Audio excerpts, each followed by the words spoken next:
Que votre amour fraternel demeure vivant. Ne négligez pas de pratiquer l'hospitalité, car certains, en l'exerçant, ont accueilli des anges sans le savoir.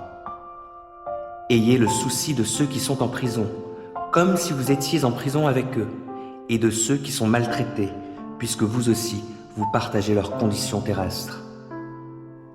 Que chacun respecte le mariage et que les époux restent fidèles l'un à l'autre, car Dieu jugera les débauchés et les adultères. Que votre conduite ne soit pas guidée par l'amour de l'argent. Contentez-vous de ce que vous avez présentement. Car Dieu lui-même a dit « Je ne te laisserai pas, non, je ne t'abandonnerai jamais ». Aussi pouvons-nous dire avec assurance « Le Seigneur vient à mon secours, je n'aurai pas de crainte, que me feraient les hommes ?» Souvenez-vous de vos anciens conducteurs qui vous ont annoncé la parole de Dieu. Considérez l'aboutissement de toute leur vie et imitez leur foi. Jésus-Christ est le même hier, aujourd'hui et pour toujours. Ne vous laissez pas entraîner par toutes sortes de doctrines qui sont étrangères à notre foi. Ce qui est bien, en effet, c'est que notre cœur soit affermi par la grâce divine et non par des aliments qui n'ont jamais profité à ceux qui avaient coutume de les consommer. Nous avons un autel, mais les prêtres qui servent dans le sanctuaire n'ont pas le droit de manger ce qui est offert. En effet, le sang des animaux offerts en sacrifice pour le péché est apporté dans le sanctuaire par le grand prêtre, mais leurs corps sont brûlés à l'extérieur du camp. C'est pourquoi Jésus, lui aussi, est mort à l'extérieur de la ville pour purifier le peuple par son propre sang. Allons donc à lui en sortant à l'extérieur du camp et acceptons d'être méprisés comme lui, car ici-bas, nous n'avons pas de cité permanente. C'est la cité à venir que nous recherchons. Par Jésus, offrons donc en tout temps à Dieu un sacrifice de louange qui consiste à célébrer son nom. Ne négligez pas de pratiquer la bienfaisance et l'entraide. Voilà les sacrifices auxquels Dieu prend plaisir. Obéissez à vos conducteurs et soumettez-vous à eux, car ils veillent sur vous, en sachant qu'ils devront un jour rendre compte à Dieu de leur service. Qu'ils puissent ainsi s'acquitter de leurs tâches avec joie, et non pas en gémissant, ce qui ne vous serait d'aucun avantage. Priez pour nous, car nous sommes convaincus d'avoir une bonne conscience, puisque nous sommes résolus à bien nous conduire en toute occasion. Je vous demande tout particulièrement de prier pour que je vous sois bien vite rendu.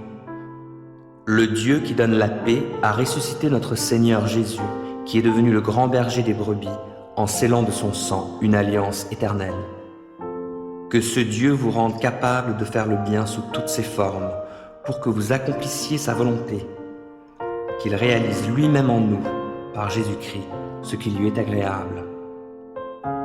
À lui soit la gloire pour l'éternité. Amen. Je vous le demande, frères et sœurs, accueillez avec patience la parole d'encouragement que je vous adresse. Je vous ai d'ailleurs écrit brièvement. Sachez que notre frère Timothée a été libéré. S'il arrive assez tôt, j'irai vous voir avec lui. Saluez tous vos dirigeants et tous ceux qui font partie du peuple saint. Les frères et sœurs d'Italie vous saluent. Que la grâce de Dieu vous accompagne tous.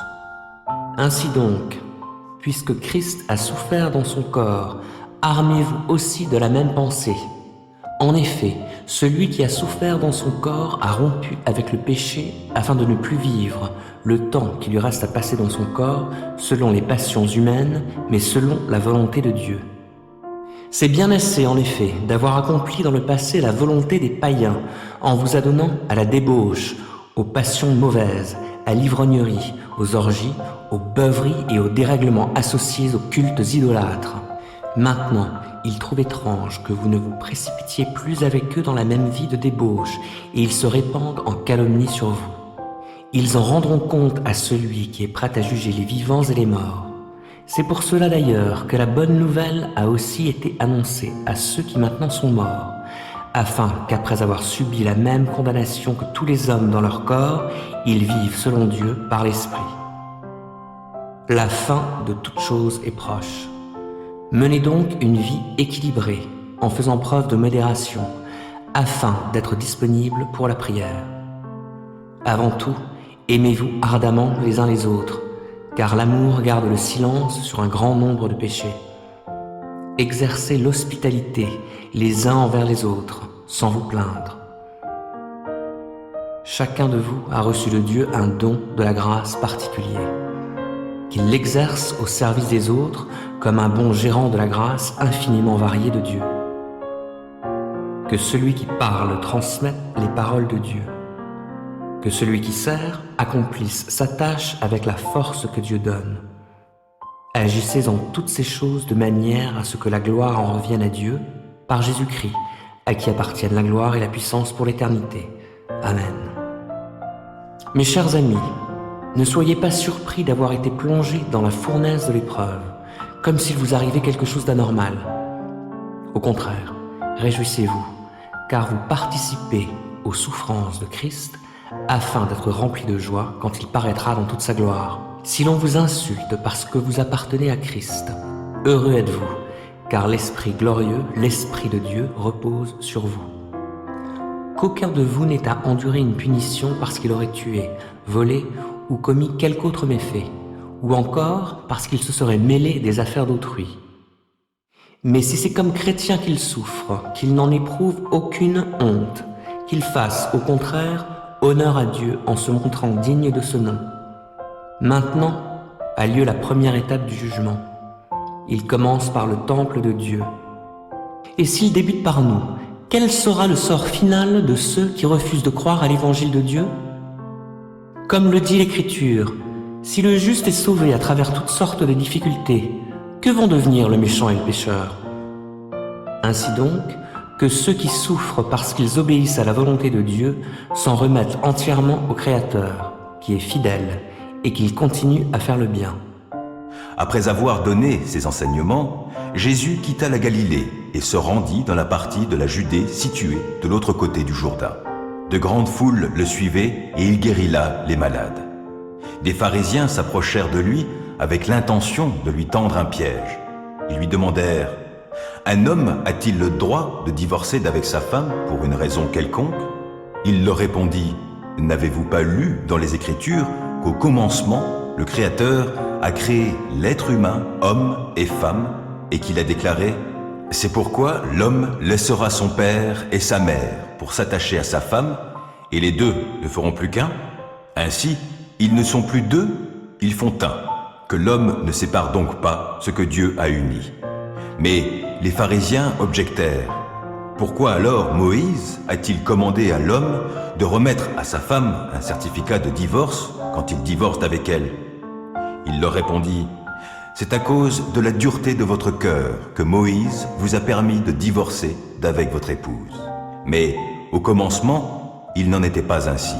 Aussi, je vous déclare que celui qui divorce et se remarie commet un adultère, sauf en cas d'immoralité sexuelle. » Les disciples lui dirent, « Si telle est la situation de l'homme par rapport à la femme, il n'est pas intéressant pour lui de se marier. » Il leur répondit, « Tous les hommes ne sont pas capables d'accepter cet enseignement.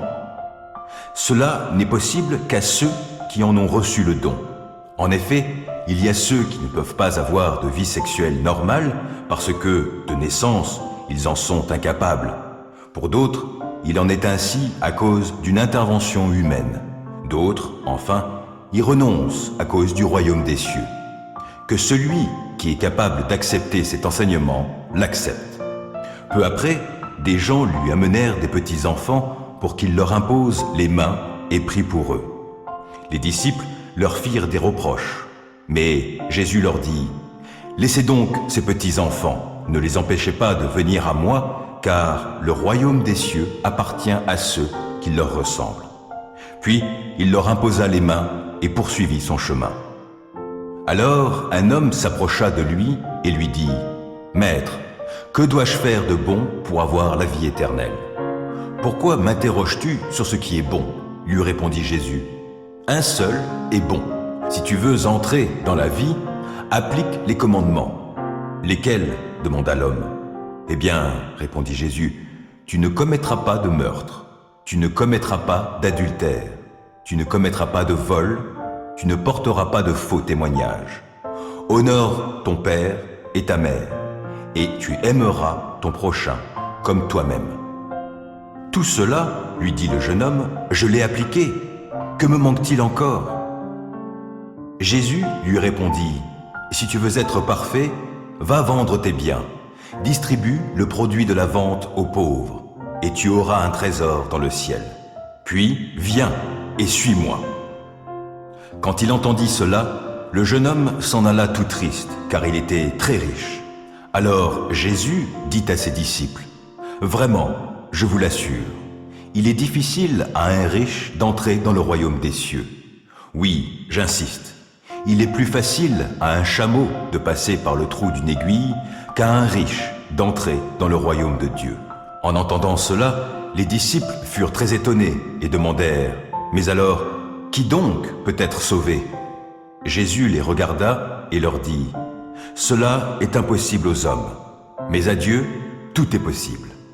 Alors Pierre prit la parole et lui dit, nous avons tout quitté pour te suivre. Qu'en sera-t-il de nous? Jésus leur dit, vraiment, je vous l'assure, quand le monde connaîtra son renouveau et que le Fils de l'homme aura pris place sur son trône glorieux, vous qui m'avez suivi, vous siégerez, vous aussi, sur 12 trônes pour gouverner les 12 tribus d'Israël. Tous ceux qui auront quitté à cause de moi leur maison, leurs frères ou leurs sœurs, leur père ou leur mère, leurs enfants ou leurs terres, recevront 100 fois plus et auront part à la vie éternelle. Mais beaucoup de ceux qui sont maintenant les premiers seront parmi les derniers, et beaucoup de ceux qui sont maintenant les derniers seront parmi les premiers. J'ai encore considéré toutes les oppressions qui se pratiquent sous le soleil. Les opprimés versent des larmes et il n'y a personne pour les consoler. La force est du côté de leurs oppresseurs sans qu'il y ait quelqu'un pour les consoler. Alors j'ai trouvé que les défunts, eux qui sont morts, ont un avantage sur les vivants, sur ceux qui sont encore en vie, et s'en trouve mieux que les uns et les autres celui qui n'est pas encore venu à l'existence parce qu'il n'a pas vu tout le mal qui se commet sous le soleil. J'ai aussi constaté que tout labeur et que toute habileté que les hommes mettent à leurs œuvres sont motivés par la rivalité des uns envers les autres. Cela aussi est dérisoire, autant courir après le vent. Celui qui se croise les bras est un insensé, et il se détruit lui-même. Il vaut mieux une main pleine de repos que 2 mains pleines de labeur, que de courir ainsi après le vent. J'ai encore constaté une autre chose dérisoire sous le soleil. Voilà un homme seul qui n'a personne avec lui, ni fils, ni frère, et pourtant il travaille dur sans jamais s'arrêter. Jamais ses yeux ne se rassasient de richesse. Pour qui donc est-ce que je travaille si dur? Pour qui est-ce que je me prive de bonnes choses? Se dit-il. Cela aussi est dérisoire, c'est une bien mauvaise affaire. Mieux vaut être à 2 que tout seul, on tire alors un bon profit de son labeur. Et si l'un tombe, l'autre le relève, mais malheur à celui qui est seul et qui vient à tomber sans avoir personne pour l'aider à se relever. De même, si 2 personnes dorment ensemble, elles se tiennent chaud, mais comment celui qui est seul se réchauffera-t-il? Un homme seul est facilement maîtrisé par un adversaire, mais à 2, ils pourront tenir tête à celui-ci. Et une corde faite de 3 cordelettes tressées n'est pas vite rompue. Mieux vaut un jeune homme pauvre mais sage qu'un roi âgé et insensé qui ne sait plus écouter les conseils. Mais que le jeune successeur soit sorti de prison pour accéder au trône, ou encore qu'il soit né pauvre dans le royaume, j'ai constaté que tous les humains qui vivent sous le soleil se rallient à lui lorsqu'il prend la place du roi. Il n'y a pas de fin au cortège de tout ce peuple, de tous ces gens dont il a pris la tête. Et pourtant, la génération suivante ne se félicitera pas davantage d'avoir un tel roi. Cela encore est dérisoire, autant courir après le vent. Veille bien sur tes pas lorsque tu te rends au sanctuaire de Dieu. Il est préférable de s'y rendre pour écouter plutôt que pour offrir un sacrifice à la manière des insensés qui n'ont même pas conscience de faire le mal. Que la grâce et la paix vous soient accordées par Dieu notre Père et par le Seigneur Jésus-Christ. Béni soit Dieu, le Père de notre Seigneur Jésus-Christ, car il nous a comblés de toute bénédiction de l'Esprit dans le monde céleste, en raison de notre union avec Christ. En lui, bien avant de poser les fondations du monde, il nous avait choisis pour que nous soyons saints et sans reproche devant lui. Puisqu'il nous a aimés, il nous a destinés d'avance à être ses enfants, qu'il voulait adopter par Jésus-Christ. Voilà ce que, dans sa bonté, il a voulu pour nous, afin que nous célébrions la gloire de sa grâce qu'il nous a accordée en son Fils bien-aimé. En Christ, parce qu'il s'est offert en sacrifice, nous avons obtenu la délivrance, le pardon de nos fautes. Dieu a ainsi manifesté sa grâce dans toute sa richesse, et il l'a répandue sur nous avec surabondance, en nous donnant pleine sagesse et pleine intelligence, nous ayant fait connaître le secret de son plan. Ce plan, il l'a fixé d'avance dans sa bonté en Christ pour conduire les temps vers l'accomplissement. Selon ce plan, tout ce qui est au ciel et tout ce qui est sur la terre doit être harmonieusement réuni en Christ. Et c'est aussi en Christ qu'il nous a accordé notre part d'héritage, conformément à ce qu'avait fixé celui qui met en œuvre toutes choses, selon l'intention qui inspire sa décision. Ainsi, nous avons été destinés d'avance à célébrer sa gloire, nous qui, les tout premiers, avons placé notre espérance dans le Messie. Et en Christ, vous aussi, vous avez entendu le message de vérité, cet évangile qui vous apportait le salut. Oui, c'est aussi en Christ que vous qui avez cru, vous avez obtenu de Dieu l'Esprit Saint qu'il avait promis et par lequel il vous a marqué de son sceau en signe que vous lui appartenez. Cet esprit constitue l'acompte de notre héritage en attendant la délivrance du peuple que Dieu s'est acquis. Ainsi tout aboutit à célébrer sa gloire. Pour toutes ces raisons, moi aussi, après avoir entendu parler de votre foi au Seigneur Jésus et de votre amour pour tous les membres du peuple saint, je ne cesse de dire ma reconnaissance à Dieu à votre sujet quand je fais mention de vous dans mes prières. Je demande que le Dieu de notre Seigneur Jésus-Christ, le Père qui possède la gloire, vous donne, par son esprit, sagesse et révélation pour que vous le connaissiez. Qu'il illumine ainsi votre intelligence, afin que vous compreniez en quoi consiste l'espérance à laquelle vous avez été appelés.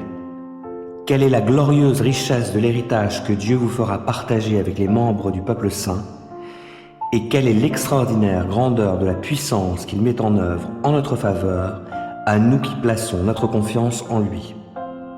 Cette puissance, en effet, il l'a déployée dans toute sa force en la faisant agir en Christ lorsqu'il l'a ressuscité et l'a fait siéger à sa droite dans le monde céleste.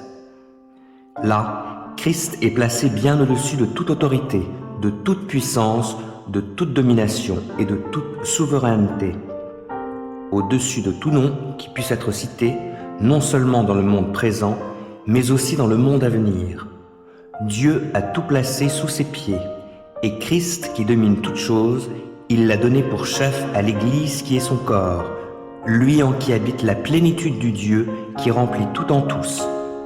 N'avez-vous pas trouvé en Christ un réconfort, dans l'amour, un encouragement, par l'Esprit, une communion entre vous? N'avez-vous pas de l'affection et de la bonté les uns pour les autres? Rendez donc ma joie complète.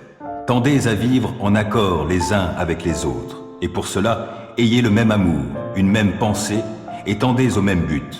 Ne faites donc rien par esprit de rivalité, ou par un vain désir de vous mettre en avant. Au contraire, par humilité, considérez les autres comme plus importants que vous-même, et que chacun regarde non ses propres qualités, mais celles des autres. Tendez à vivre ainsi entre vous, car c'est ce qui convient quand on est uni à Jésus-Christ. Lui qui était de condition divine ne chercha pas à profiter de l'égalité avec Dieu, mais il s'est dépouillé lui-même et il a pris la condition d'un serviteur en se rendant semblable aux hommes. Se trouvant ainsi reconnu à son aspect comme un simple homme, il s'abaissa lui-même en devenant obéissant, jusqu'à subir la mort, oui, la mort sur la croix. C'est pourquoi Dieu l'a élevé à la plus haute place et il lui a donné le nom qui est au-dessus de tout nom, pour qu'au nom de Jésus, tout être s'agenouille, dans les cieux, sur la terre et jusque sous la terre, et que chacun déclare « Jésus-Christ est Seigneur, à la gloire de Dieu le Père ». Mes chers amis, vous avez toujours été obéissants. Faites donc fructifier votre salut avec toute la crainte qui s'impose, non seulement quand je suis présent, mais bien plus maintenant que je suis absent. Car c'est Dieu lui-même qui agit en vous pour produire à la fois le vouloir et le faire conformément à son projet bienveillant. Faites tout sans vous plaindre et sans discuter, pour être irréprochables et purs, des enfants de Dieu sans tache au sein d'une humanité corrompue et perverse. Dans cette humanité, vous brillez comme des flambeaux dans le monde, en portant la parole de vie. Ainsi, lorsque viendra le jour de Christ, vous serez mon titre de gloire. Je n'aurai pas couru pour rien et ma peine n'aura pas été inutile. Et même si je dois m'offrir comme une libation pour accompagner le sacrifice que vous offrez à Dieu, c'est-à-dire le service de votre foi, je m'en réjouis et je me réjouis avec vous tous. Vous aussi, de la même manière, réjouissez-vous et réjouissez-vous avec moi. J'espère, en comptant sur le Seigneur Jésus, vous envoyer bientôt Timothée pour être moi-même encouragé par les nouvelles qu'il me donnera de vous. Il n'y a personne ici, en dehors de lui, pour partager mes sentiments et se soucier sincèrement de ce qui vous concerne. Car tous ne s'intéressent qu'à leurs propres affaires et non à la cause de Jésus-Christ. Mais vous savez que Timothée a fait ses preuves. Comme un enfant aux côtés de son père, il s'est consacré avec moi au service de l'Évangile. C'est donc lui que j'espère pouvoir vous envoyer dès que je verrai quelle tournure prennent les événements pour moi. Et j'ai cette confiance dans le Seigneur que je viendrai bientôt moi-même chez vous. Par ailleurs, j'ai estimé nécessaire de vous renvoyer Épaphrodite, mon frère, mon collaborateur et mon compagnon d'armes, votre délégué auquel vous avez donné la charge de subvenir à mes besoins. Il avait, en effet, un grand désir de vous revoir, et il était préoccupé par ce que vous avez appris qu'il était malade. Il a été malade, c'est vrai, et il a frôlé la mort, mais Dieu a eu pitié de lui, et pas seulement de lui, mais aussi de moi, pour m'éviter d'avoir peine sur peine. Je me suis donc hâté de vous le renvoyer pour que vous vous réjouissiez de le revoir. Cela adoucira ma peine. Réservez-lui donc un accueil digne de votre union commune au Seigneur. Recevez-le avec une grande joie. Ayez de l'estime pour de tels hommes, car c'est en travaillant au service de Christ qu'il a failli mourir. Il a exposé sa vie pour s'acquitter, à votre place, du service que vous ne pouviez me rendre vous-même. Moi qui suis prisonnier à cause du Seigneur, je vous demande donc instamment de vous conduire d'une manière digne de l'appel qui vous a été adressé. Soyez toujours humbles, empreints de douceur et patients, supportez-vous les uns les autres avec amour. Efforcez-vous de conserver l'unité que donne l'Esprit, dans la paix qui vous lie les uns aux autres. Il y a un seul corps et un seul esprit. De même, Dieu vous a fait venir à lui en vous donnant une seule espérance, celle à laquelle vous avez été appelés. Il y a un seul Seigneur, une seule foi, un seul baptême, un seul Dieu et Père de tous qui règne sur tous, qui agit par tous et qui est en tous. Cependant, chacun de nous a reçu la grâce de Dieu selon la part que Christ lui donne dans son œuvre. C'est bien ce que déclare l'Écriture. Il est monté sur les hauteurs, il a emmené des captifs et il a fait des dons aux hommes.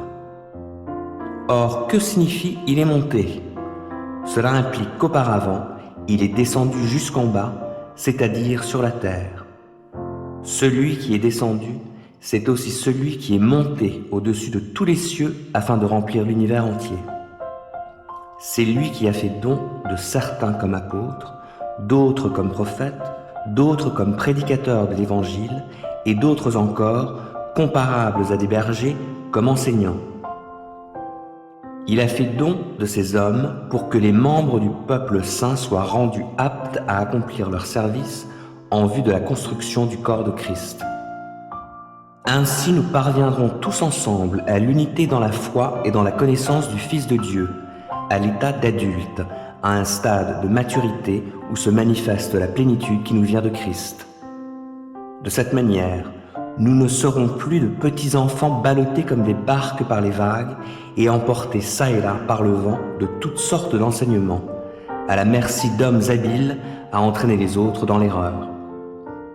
Au contraire, en exprimant la vérité dans l'amour, nous grandirons à tous égards vers celui qui est la tête, Christ. C'est de lui que le corps tout entier tire sa croissance pour s'affermir dans l'amour, sa cohésion et sa forte unité lui venant de toutes les articulations dont il est pourvu, pour assurer l'activité attribuée à chacune de ses parties. Voici donc ce que je vous dis, ce que je vous déclare au nom du Seigneur. vous ne devez plus vivre comme les païens, qui suivent leurs pensées vides de sens. Ils ont, en effet, l'intelligence obscurcie et sont étrangers à la vie que Dieu donne, à cause de l'ignorance qui est en eux et qui provient de l'endurcissement de leur cœur.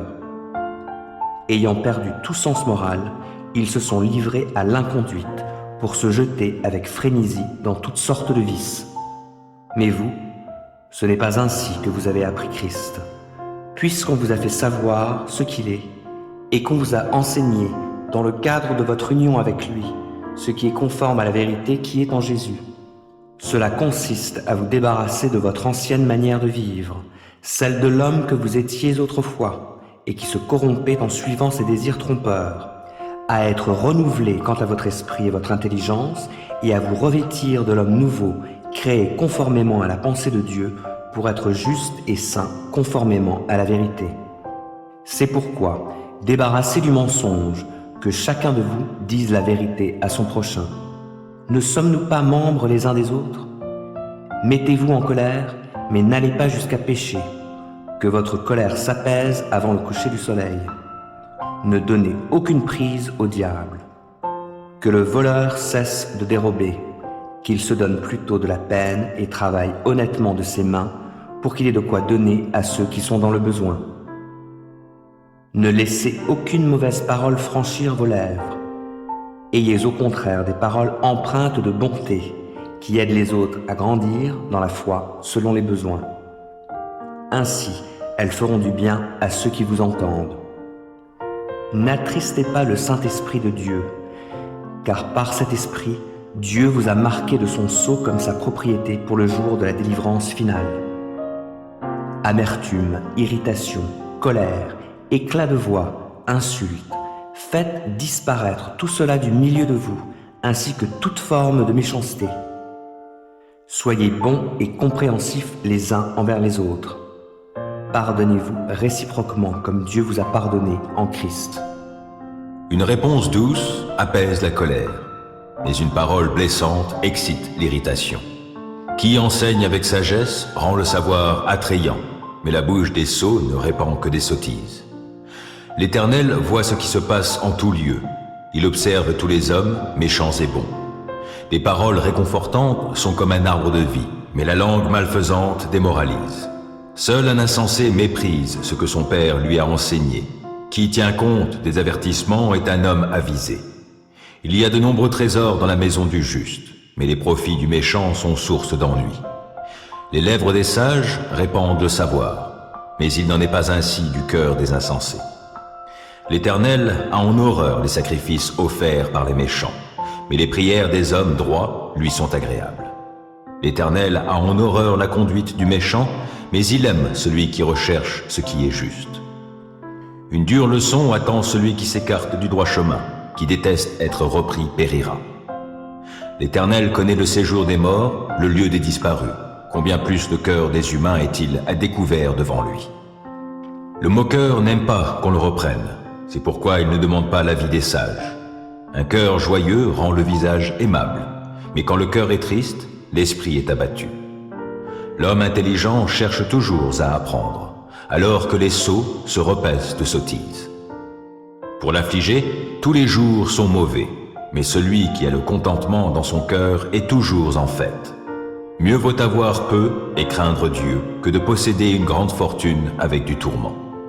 Mieux vaut un plat de légumes là où règne l'amour qu'un bœuf gras assaisonné de haine. L'homme irascible suscite des querelles, mais celui qui garde son sang-froid apaise les disputes. Le chemin du paresseux est une haie de ronces, mais le sentier des hommes droits est une route bien aplanie. Un fils sage fait la joie de son père. Seul un homme insensé a du mépris pour sa mère. La sottise ravit l'homme dépourvu de sens. Un homme intelligent marche droit. Quand on ne consulte personne, les projets échouent. Mais lorsqu'il y a beaucoup de conseillers, ils se réalisent. Savoir donner la bonne réponse est une source de joie, et combien est agréable une parole dite à propos. L'homme avisé suit le sentier qui mène en haut vers la vie, et qui le fait échapper au séjour des morts en bas. L'Éternel renverse la maison des orgueilleux, mais il protège la propriété de la veuve. Les projets malveillants sont en horreur à l'Éternel, mais les paroles aimables sont pures. Qui veut s'enrichir à tout prix entraîne sa famille dans le malheur, mais qui déteste les pots de vin vivra longtemps. Le juste réfléchit bien avant de répondre, mais la bouche des méchants répand le mal. L'Éternel se tient loin des méchants, mais il entend la prière des justes. Un regard lumineux met le cœur en joie. Une bonne nouvelle fortifie jusqu'aux os. Qui prête une oreille attentive aux critiques constructives habitera parmi les sages. Qui refuse d'être repris se méprise lui-même, mais qui écoute les avertissements acquiert du bon sens. La crainte de l'Éternel est une école de la sagesse. Avant d'être honoré, il faut savoir être humble. Ainsi furent achevés le ciel et la terre, avec toute l'armée de ce qu'ils contiennent. Le 7e jour, Dieu avait achevé tout ce qu'il avait créé. Alors il se reposa en ce jour-là de toutes les œuvres qu'il avait accomplies. Il bénit le 7e jour, il en fit un jour saint, car en ce jour-là, il se reposa de toute l'œuvre de création qu'il avait accomplie. Voici l'histoire de ce qu'est advenu au ciel et sur la terre lorsqu'ils furent créés. Au temps où l'Éternel Dieu fit la terre et le ciel, il n'existait encore sur la terre aucun arbuste, et aucune herbe des champs n'avait encore germé, car l'Éternel Dieu n'avait pas fait pleuvoir sur la terre, et il n'y avait pas d'homme pour cultiver la terre. De l'eau se mit à sourdre et à irriguer toute la surface du sol. L'Éternel Dieu façonna l'homme avec de la poussière du sol et lui insuffla dans les narines le souffle de vie, et l'homme devint un être vivant. L'Éternel Dieu planta un jardin vers l'Orient, l'Éden, le pays des délices. Il y plaça l'homme qu'il avait façonné. L'Éternel Dieu fit pousser du sol toutes sortes d'arbres portant des fruits d'aspect agréable et délicieux. Et il mit l'arbre de la vie au milieu du jardin. Il y plaça aussi l'arbre de la détermination du bien et du mal. Du pays d'Éden sortait un fleuve qui arrosait le jardin. De là, il se divisait en 4 bras. Le nom du premier est Pishon. Il contourne tout le pays de Havila, où se trouve de l'or, un or d'excellente qualité. On trouve aussi dans cette contrée de l'ambre parfumé et la pierre précieuse appelée onyx. Le 2e fleuve s'appelle Gihon. Il parcourt tout le pays de Cush. Le 3e fleuve s'appelle le Tigre. C'est celui qui coule à l'orient de la Syrie. Et le 4e fleuve, c'est l'Euphrate. L'Éternel Dieu prit l'homme et l'établit dans le jardin d'Éden pour le cultiver et le garder. Et l'Éternel Dieu ordonna à l'homme: mange librement des fruits de tous les arbres du jardin, sauf du fruit de l'arbre de la détermination du bien et du mal. De celui-là, n'en mange pas, car le jour où tu en mangeras, tu mourras. L'Éternel Dieu dit: il n'est pas bon que l'homme soit seul, je lui ferai une aide qui soit son vis-à-vis. L'Éternel Dieu, qui avait façonné du sol tous les animaux des champs et tous les oiseaux du ciel, les fit venir vers l'homme pour voir comment il les nommerait, afin que tout être vivant porte le nom que l'homme lui donnerait. L'homme donna donc un nom à tous les animaux domestiques, à tous les oiseaux du ciel et aux animaux sauvages. Mais il ne trouva pas d'aide qui soit son vis-à-vis.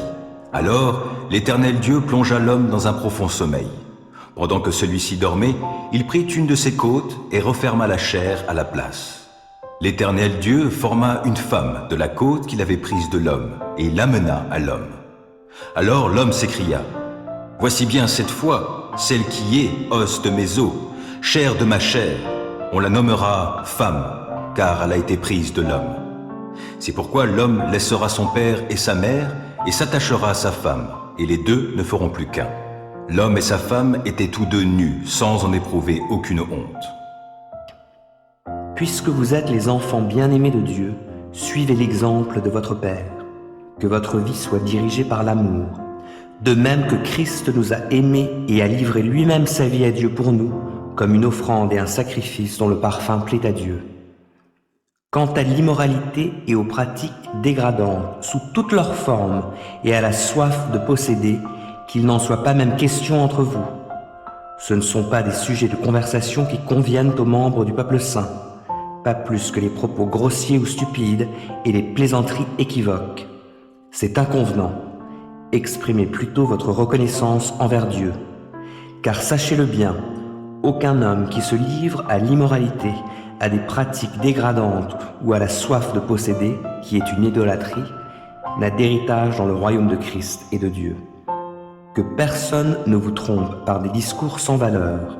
Ce sont ces désordres qui attirent la colère de Dieu sur ceux qui refusent de lui obéir. Ne vous associez pas à ces gens-là. Autrefois, certes, vous apparteniez aux ténèbres, mais à présent, par votre union avec le Seigneur, vous appartenez à la lumière. Comportez-vous donc comme des enfants de la lumière, car ce que produit la lumière, c'est tout ce qui est bon, juste et vrai. Efforcez-vous de discerner ce qui plaît au Seigneur. Ne participez pas aux pratiques stériles que favorisent les ténèbres, mais démasquez-les plutôt. Car tout ce que ces gens-là font en cachette est si honteux qu'on n'ose même pas en parler. Mais quand ces choses sont démasquées, leur véritable nature paraît à la lumière. Or ce qui paraît à la lumière est lumière. De là viennent ces paroles. Réveille-toi, ô toi qui dors, relève-toi d'entre les morts, et Christ fera lever sa lumière sur toi. Veillez donc avec soin à votre manière de vivre. Ne vous comportez pas comme des insensés, mais comme des gens sensés. Mettez à profit les occasions qui se présentent à vous, car nous vivons des jours mauvais. C'est pourquoi ne soyez pas déraisonnables, mais comprenez ce que le Seigneur attend de vous. Ne vous enivrez pas de vin, cela vous conduirait à une vie de désordre, mais soyez remplis de l'Esprit. Ainsi, vous vous entretiendrez par le chant de psaumes, d'hymnes et de cantiques inspirés par l'Esprit.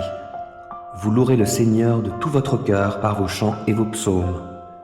À tout moment et pour toute chose, vous remercierez Dieu, le Père, au nom de notre Seigneur Jésus-Christ, et parce que vous avez la crainte de Christ, vous vous soumettrez les uns aux autres, vous femmes en particulier, chacune à son mari, et cela par égard pour le Seigneur. Le mari, en effet, est le chef de sa femme, comme Christ est la tête, le chef de l'Église, qui est son corps et dont il est le Sauveur. Mais comme l'Église se soumet à Christ, qu'ainsi aussi la femme se soumette en toutes circonstances à son mari. Quant à vous, mari, que chacun de vous aime sa femme comme Christ a aimé l'Église. Il a donné sa vie pour elle, afin de la rendre digne de se tenir devant Dieu après l'avoir purifiée par sa parole, comme par le bain nuptial. Il a ainsi voulu se présenter cette Église à lui-même, rayonnante de beauté, sans tache, ni ride, ni aucun défaut, mais digne de se tenir devant Dieu et irréprochable. Voilà comment chaque mari doit aimer sa femme comme si elle était son propre corps. Ainsi, celui qui aime sa femme s'aime lui-même. Car personne n'a jamais haï sa propre chair. Au contraire, chacun la nourrit et l'entoure de soins, comme Christ le fait pour l'Église, parce que nous sommes les membres de son corps. C'est pourquoi l'homme laissera son père et sa mère pour s'attacher à sa femme, et les deux ne feront plus qu'un. Il y a là un grand mystère. Je parle de ce que je viens de dire au sujet de Christ et de l'Église. Quant à vous, que chaque mari aime sa femme comme lui-même, et que chaque femme témoigne un profond respect à son mari. Mon fils, sois attentif à la sagesse que je t'inculque. Prête l'oreille à mes paroles qui t'enseignent l'intelligence pour que tu t'attaches à la réflexion et que tes lèvres gardent la connaissance. Car celle de la femme adultère distille des paroles mielleuses et sa langue est plus onctueuse que l'huile. Mais la fin qu'elle te prépare est amère comme l'absinthe, cruelle comme une épée à deux tranchants. Ses pieds se précipitent vers la mort, ses pas aboutissent au séjour des morts. Elle ne se soucie guère du chemin de la vie. Elle suit des sentiers qui se perdent, elle ne sait tout. Maintenant donc, mes fils, écoutez-moi. Ne rejetez pas ce que je vous dis. Éloigne-toi d'une telle femme et ne t'approche pas de l'entrée de sa maison de peur que ta dignité devienne la proie d'autrui et les années de ta vie celles d'un homme cruel. Que des étrangers se rassasient de ce que tu as produit par tes efforts et que le fruit de ton travail se retrouve dans la maison d'un autre, de peur que, par la suite, tu gémisses, alors que ton corps tout entier sera épuisé et que tu dises « Comment donc ai-je pu haïr l'éducation ? Pourquoi ai-je dédaigné les avertissements ? Pourquoi n'ai-je pas écouté ceux qui m'ont enseigné, ni prêté attention à ceux qui m'instruisaient ? Me voilà vite tombé dans le pire des malheurs au milieu de l'assemblée du peuple. Bois les eaux de ta propre citerne et celles qui jaillissent de ta fontaine. Tes sources doivent-elles se disperser au dehors et tes ruisseaux dans les rues ? Qu'ils soient pour toi seul, ne les partage pas avec des étrangers. Que ta source soit bénie. Fais ta joie de la femme que tu as aimée dans ta jeunesse, biche charmante, gracieuse gazelle, que ses charmes t'enivrent toujours et que tu sois sans cesse épris de son amour. Pourquoi, mon fils, t'amouracherais-tu de la femme d'autrui? Pourquoi embrasserais-tu la poitrine d'une inconnue? L'Éternel observe toute la conduite d'un homme. Il examine tout ce qu'il fait. Celui qui fait le mal sera pris à ses propres méfaits. Il s'embarrasse dans le filet tissé par son propre péché. Il périra à faute d'avoir été discipliné. Il s'égarera, enivré par l'excès de sa folie. Moi, je suis une fleur qui pousse dans la plaine du Saron, un lys de la vallée. Oui, comme un lys parmi des ronces et mon ami parmi les filles. Comme un pommier parmi les arbres de la forêt, tel est mon bien-aimé parmi les jeunes gens. J'ai grand plaisir à m'asseoir à son ombre. Combien son fruit est doux à mon palais. Il m'a conduite dans la maison du vin et il a déployé sur moi l'étendard de l'amour. Restaurez-moi avec des gâteaux de raisin, soutenez-moi avec des pommes, car je suis malade d'amour. Son bras gauche soutient ma tête et son bras droit m'enlace. Ô filles de Jérusalem, ô je vous en conjure par les gazelles ou par les biches de la campagne. N'éveillez pas, non, ne réveillez pas l'amour avant qu'il ne le veuille. J'entends mon bien-aimé, oui, le voici, il vient, sautant sur les montagnes et bondissant sur les collines. Mon bien-aimé ressemble à la gazelle ou à un jeune cerf. Le voici. Il est là, derrière notre mur, guettant par les fenêtres et lançant des regards à travers les treillis. Mon bien-aimé me parle et il me dit « Lève-toi, mon ami, viens donc, ma belle, car l'hiver est passé et les pluies ont cessé, leur saison est finie. » On voit des fleurs éclore à travers le pays et le temps de chanter est revenu. La voix des tourterelles retentit dans nos champs. Sur les figuiers, les premiers fruits mûrissent. La vigne en fleurs exhale son parfum. Lève-toi, mon ami, et viens, oui, viens, ma belle. Ma colombe nichée aux fentes du rocher, cachée au plus secret des parois escarpées, fais-moi voir ton visage et entendre ta voix. Car ta voix est bien douce et ton visage est beau. Prenez-nous les renards, oui, les petits renards qui ravagent nos vignes quand elles sont en fleurs. Mon bien-aimé, il est à moi, et moi, je suis à lui, il paît parmi les lys. Et quand viendra la brise à la tombée du jour, et quand s'estomperont les ombres, reviens, ô toi mon bien-aimé, pareil à la gazelle ou à un jeune faon sur les monts escarpés. Ils arrivèrent de l'autre côté du lac, dans la région de Gérasa, où Jésus débarqua.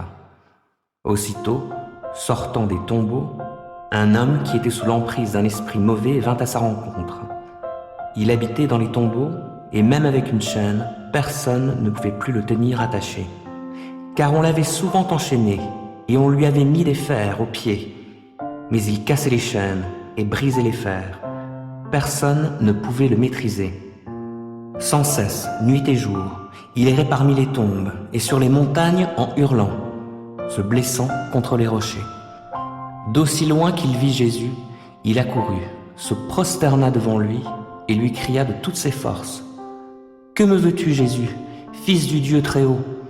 Je t'en conjure, au nom de Dieu, ne me tourmente pas. » Car Jésus lui disait, « Esprit mauvais, sors de cet homme. » Jésus lui demanda, « Quel est ton nom? » « Je m'appelle Légion, lui répondit-il, car nous sommes une multitude. » Et il pria instamment Jésus de ne pas les renvoyer du pays.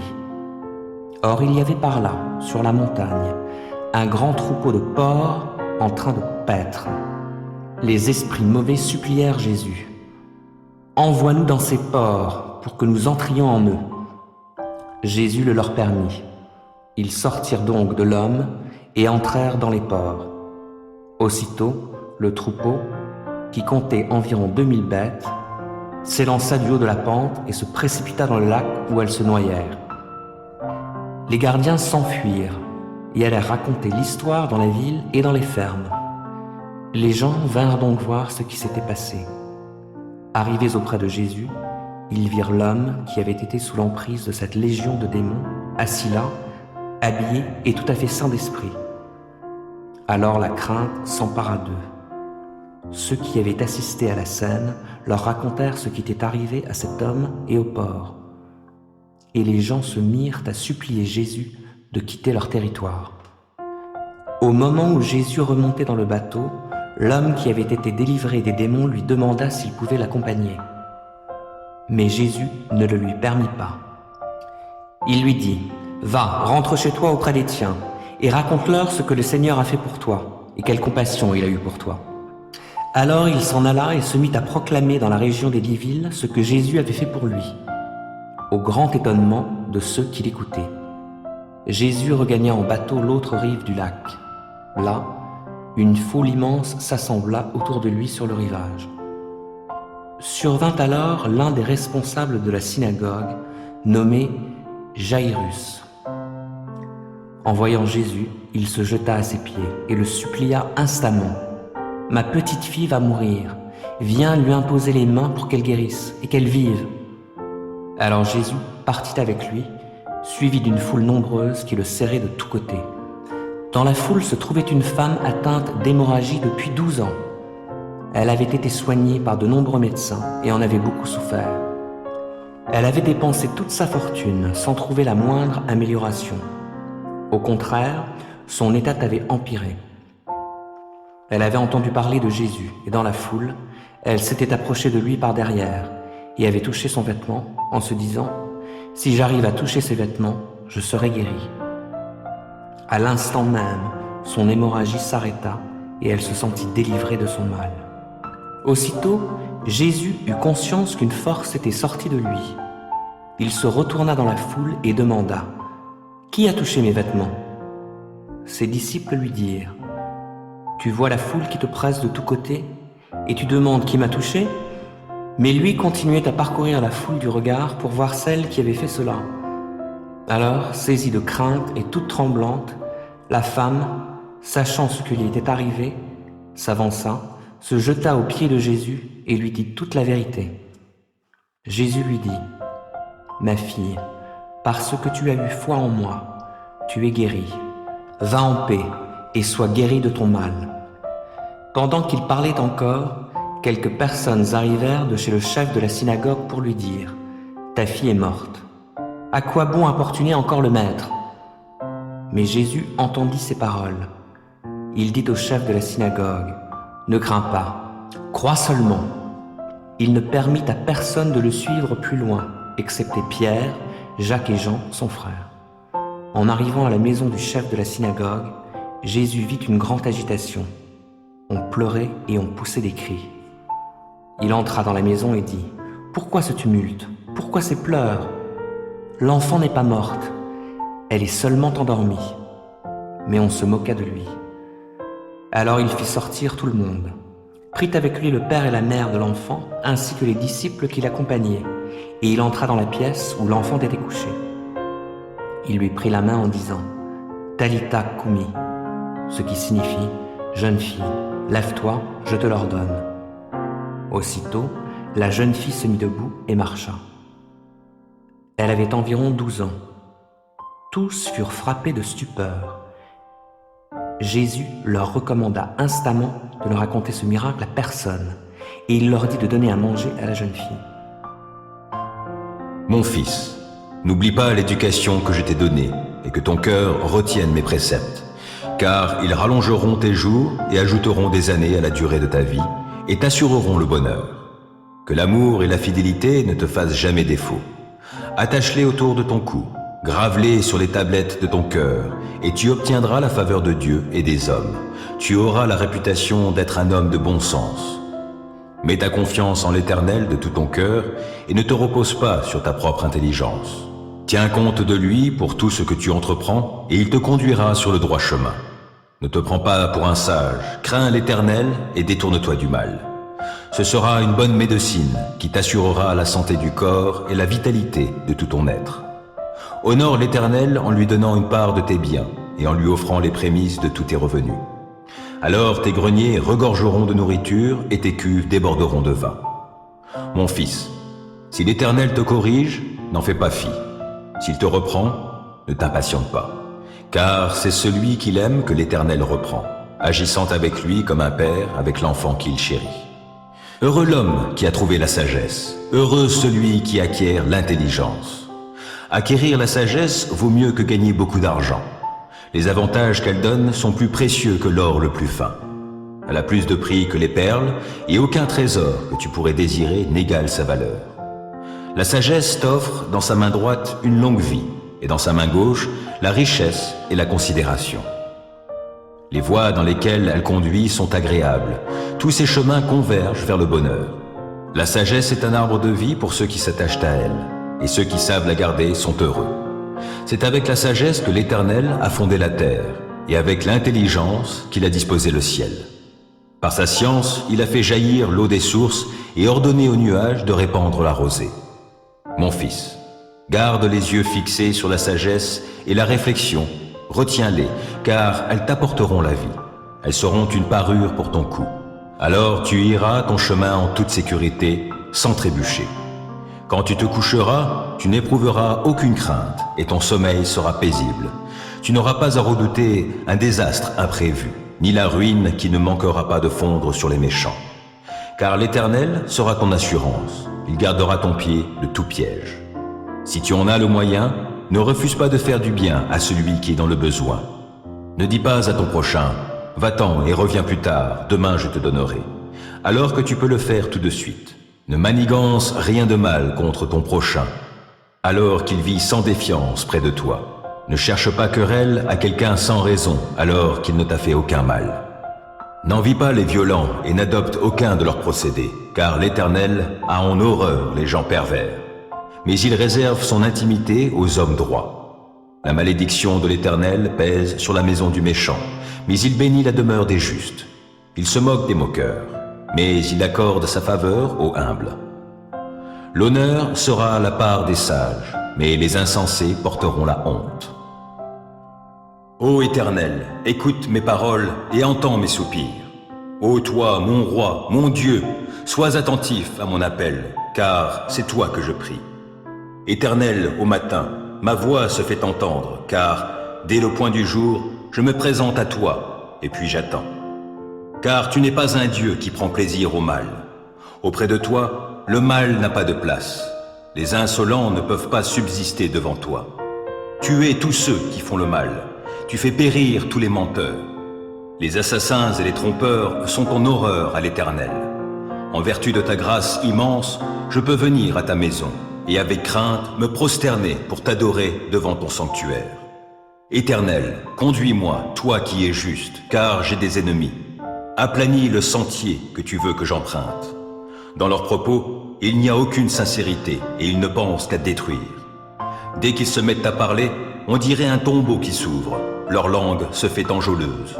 Ô Dieu, fais-leur payer leurs crimes et que, par leurs machinations, ils provoquent leur propre ruine. Et, pour leurs méfaits répétés, ô Dieu, qu'ils soient chassés, car ils te sont rebelles. Mais que tous ceux qui trouvent un refuge en toi soient à jamais dans l'allégresse et poussent de grands cris de joie, car ils sont sous ta protection. Et que tous ceux qui t'aiment se réjouissent grâce à toi. Éternel, tu bénis le juste et tu le couvres de ta grâce comme d'un bouclier. Ne t'irrite pas contre les méchants, ne jalouse pas ceux qui font le mal, car rapidement, comme l'herbe au champ, ils seront fauchés et se faneront comme la verdure. Mets en l'Éternel toute ta confiance, fais ce qui est bien, et dans le pays tu demeureras et tu jouiras de bons pâturages en sécurité. En Dieu, mets ta joie, et il comblera les vœux de ton cœur. C'est à l'Éternel qu'il te faut remettre ta vie tout entière. Aie confiance en lui, et il agira. Il fera paraître ta justice comme la lumière, et ton droit comme le soleil à midi. Demeure en silence devant l'Éternel. Attends-toi à lui, ne t'irrite pas contre ceux qui réussissent dans leurs entreprises en mettant en œuvre de mauvais desseins. Laisse la colère, calme ton courroux, ne t'irrite pas, car, en fin de compte, tu ferais le mal. Or, qui fait le mal sera retranché. Mais ceux qui comptent sur l'Éternel auront le pays comme possession. D'ici peu de temps, finis le méchant. Tu auras beau le chercher, il ne sera plus. Mais ceux qui sont humbles auront le pays comme possession et ils jouiront d'une grande paix. Le méchant complote pour faire du tort au juste. Il grince des dents contre lui. Pourtant l'Éternel se moque de lui, car il voit venir le jour de sa perte. Les méchants tirent l'épée Ils bandent leur arc pour tuer le pauvre et le défavorisé, et pour égorger tous les gens qui suivent la voie droite. Mais leur propre épée leur transpercera le cœur, et quant à leurs arcs, ils seront brisés. Le peu que possède celui qui est juste vaut bien mieux que la richesse de nombreux méchants. Les méchants verront leur pouvoir brisé, mais l'Éternel reste le soutien des justes. L'Éternel tient compte de ce qu'est la vie des gens sans reproche, et leur patrimoine demeure à jamais. Pour eux, pas de honte au temps du malheur, et, dans les jours de famine, ils auront de quoi se rassasier. Les méchants périssent, et les ennemis de l'Éternel sont comme les fleurs des prés. Ils disparaîtront, comme une fumée, ils s'évanouiront. Le méchant emprunte, mais il ne rend pas. Le juste a pitié, il est généreux. Ceux que Dieu bénit auront le pays comme possession, mais ceux qu'il maudit seront retranchés. Lorsque la conduite de quelqu'un lui plaît, l'Éternel lui donne d'affermir sa marche dans la vie. Il peut trébucher, mais il ne s'écroule pas. L'Éternel le tient par la main.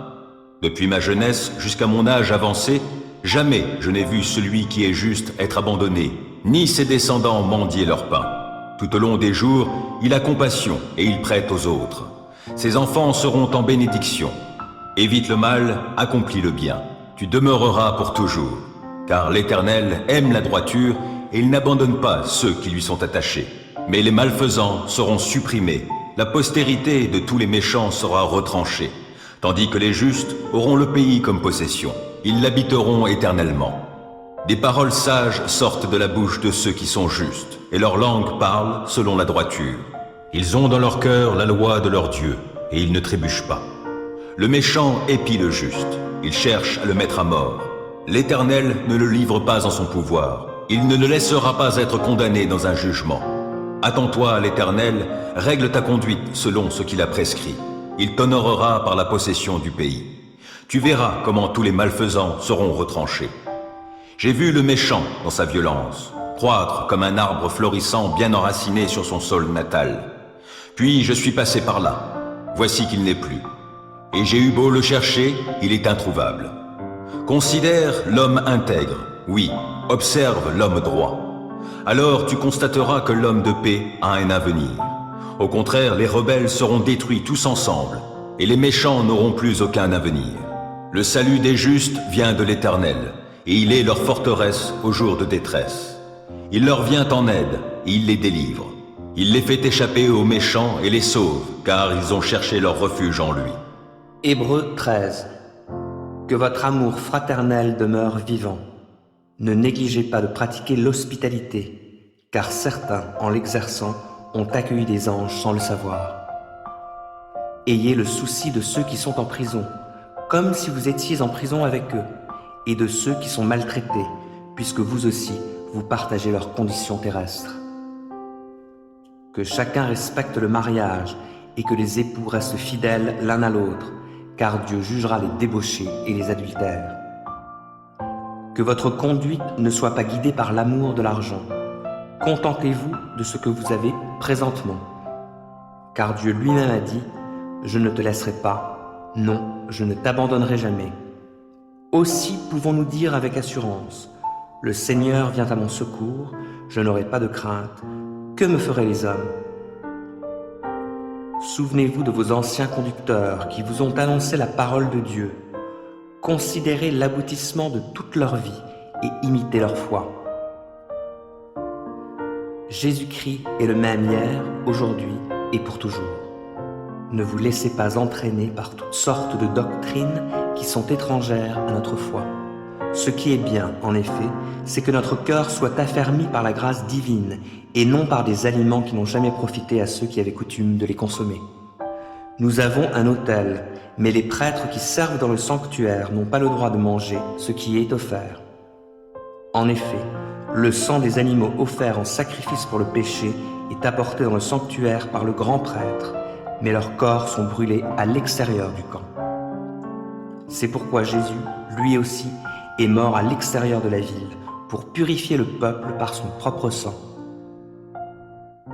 Allons donc à lui en sortant à l'extérieur du camp, et acceptons d'être méprisés comme lui, car ici-bas, nous n'avons pas de cité permanente, c'est la cité à venir que nous recherchons.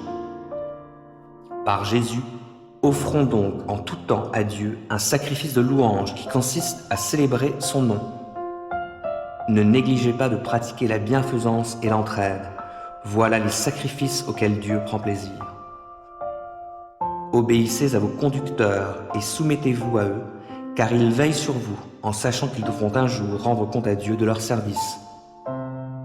Qu'ils puissent ainsi s'acquitter de leurs tâches avec joie, et non pas en gémissant, ce qui ne vous serait d'aucun avantage.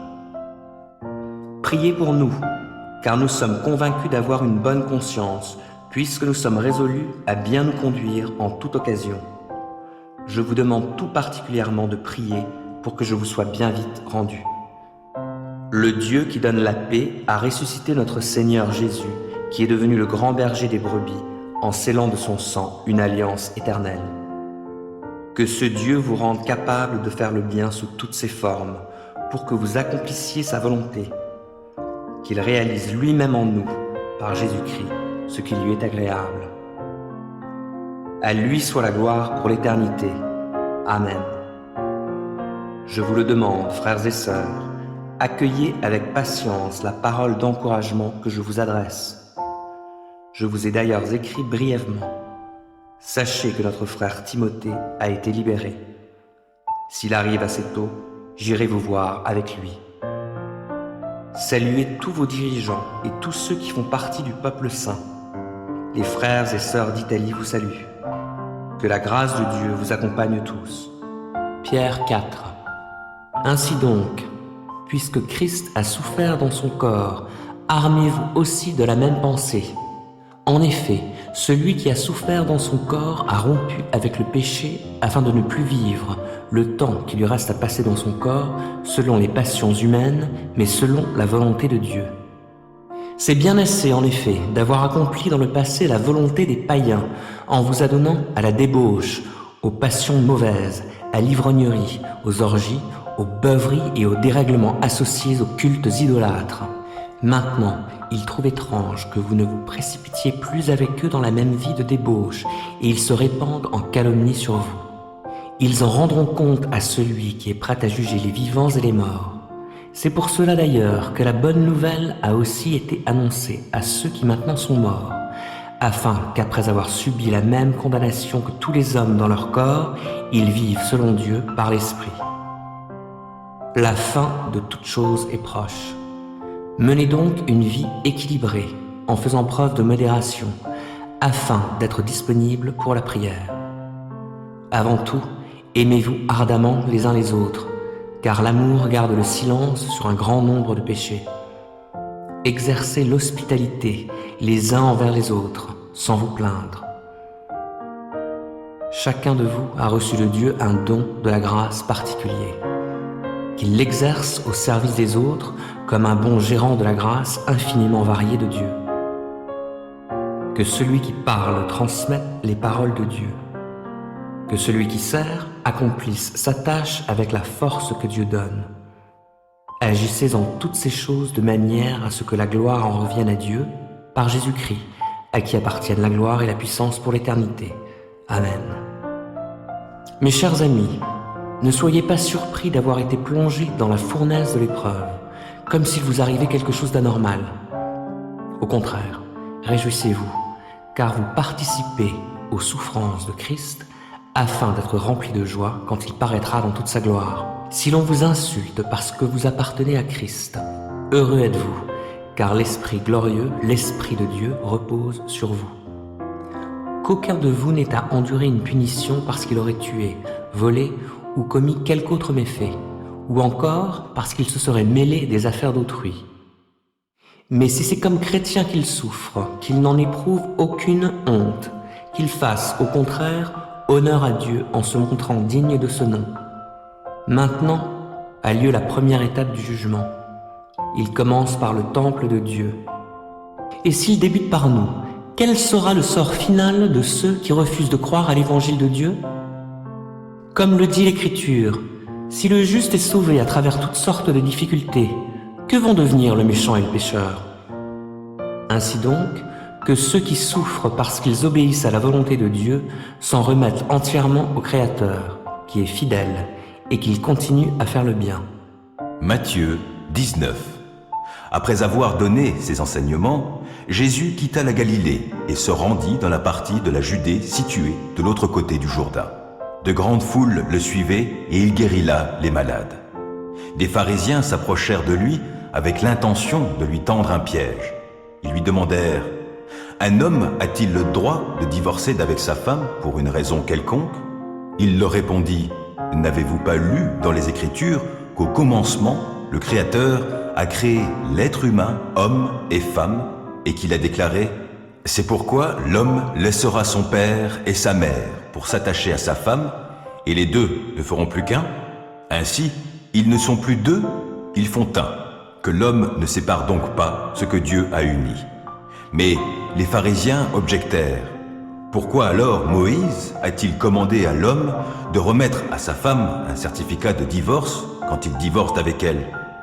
Il leur répondit, « C'est à cause de la dureté de votre cœur que Moïse vous a permis de divorcer d'avec votre épouse. Mais au commencement, il n'en était pas ainsi. Aussi, je vous déclare que celui qui divorce et se remarie commet un adultère, sauf en cas d'immoralité sexuelle. » Les disciples lui dirent, « Si telle est la situation de l'homme par rapport à la femme, il n'est pas intéressant pour lui de se marier. » Il leur répondit, « Tous les hommes ne sont pas capables d'accepter cet enseignement. Cela n'est possible qu'à ceux qui en ont reçu le don. En effet, il y a ceux qui ne peuvent pas avoir de vie sexuelle normale parce que, de naissance, ils en sont incapables. Pour d'autres, il en est ainsi à cause d'une intervention humaine. D'autres, enfin, y renoncent à cause du royaume des cieux. Que celui qui est capable d'accepter cet enseignement l'accepte. » Peu après, des gens lui amenèrent des petits-enfants pour qu'il leur impose les mains et prie pour eux. Les disciples leur firent des reproches. Mais Jésus leur dit, « Laissez donc ces petits-enfants, ne les empêchez pas de venir à moi, car le royaume des cieux appartient à ceux qui leur ressemblent. » Puis il leur imposa les mains et poursuivit son chemin. Alors un homme s'approcha de lui et lui dit, « Maître, que dois-je faire de bon pour avoir la vie éternelle? » « Pourquoi m'interroges-tu sur ce qui est bon ?» lui répondit Jésus. « Un seul est bon. Si tu veux entrer dans la vie, applique les commandements. » « Lesquels ?» demanda l'homme. « Eh bien, répondit Jésus, tu ne commettras pas de meurtre, tu ne commettras pas d'adultère, tu ne commettras pas de vol, tu ne porteras pas de faux témoignages. Honore ton père et ta mère, et tu aimeras ton prochain comme toi-même. » « Tout cela, lui dit le jeune homme, je l'ai appliqué. Que me manque-t-il encore ?» Jésus lui répondit, « Si tu veux être parfait, va vendre tes biens, distribue le produit de la vente aux pauvres, et tu auras un trésor dans le ciel. Puis viens et suis-moi. » Quand il entendit cela, le jeune homme s'en alla tout triste, car il était très riche. Alors Jésus dit à ses disciples, « Vraiment, je vous l'assure, il est difficile à un riche d'entrer dans le royaume des cieux. Oui, j'insiste, il est plus facile à un chameau de passer par le trou d'une aiguille qu'à un riche d'entrer dans le royaume de Dieu. » En entendant cela, les disciples furent très étonnés et demandèrent, « Mais alors, qui donc peut être sauvé ?»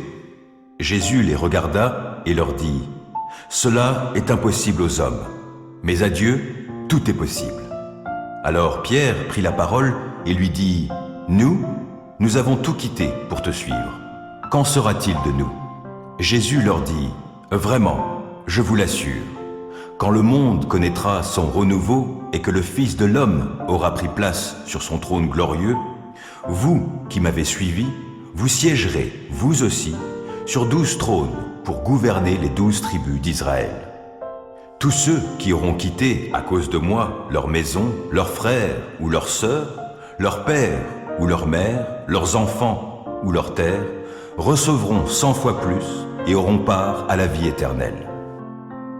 Mais beaucoup de ceux qui sont maintenant les premiers seront parmi les derniers, et beaucoup de ceux qui sont maintenant les derniers seront parmi les premiers. » Ecclésiaste 4.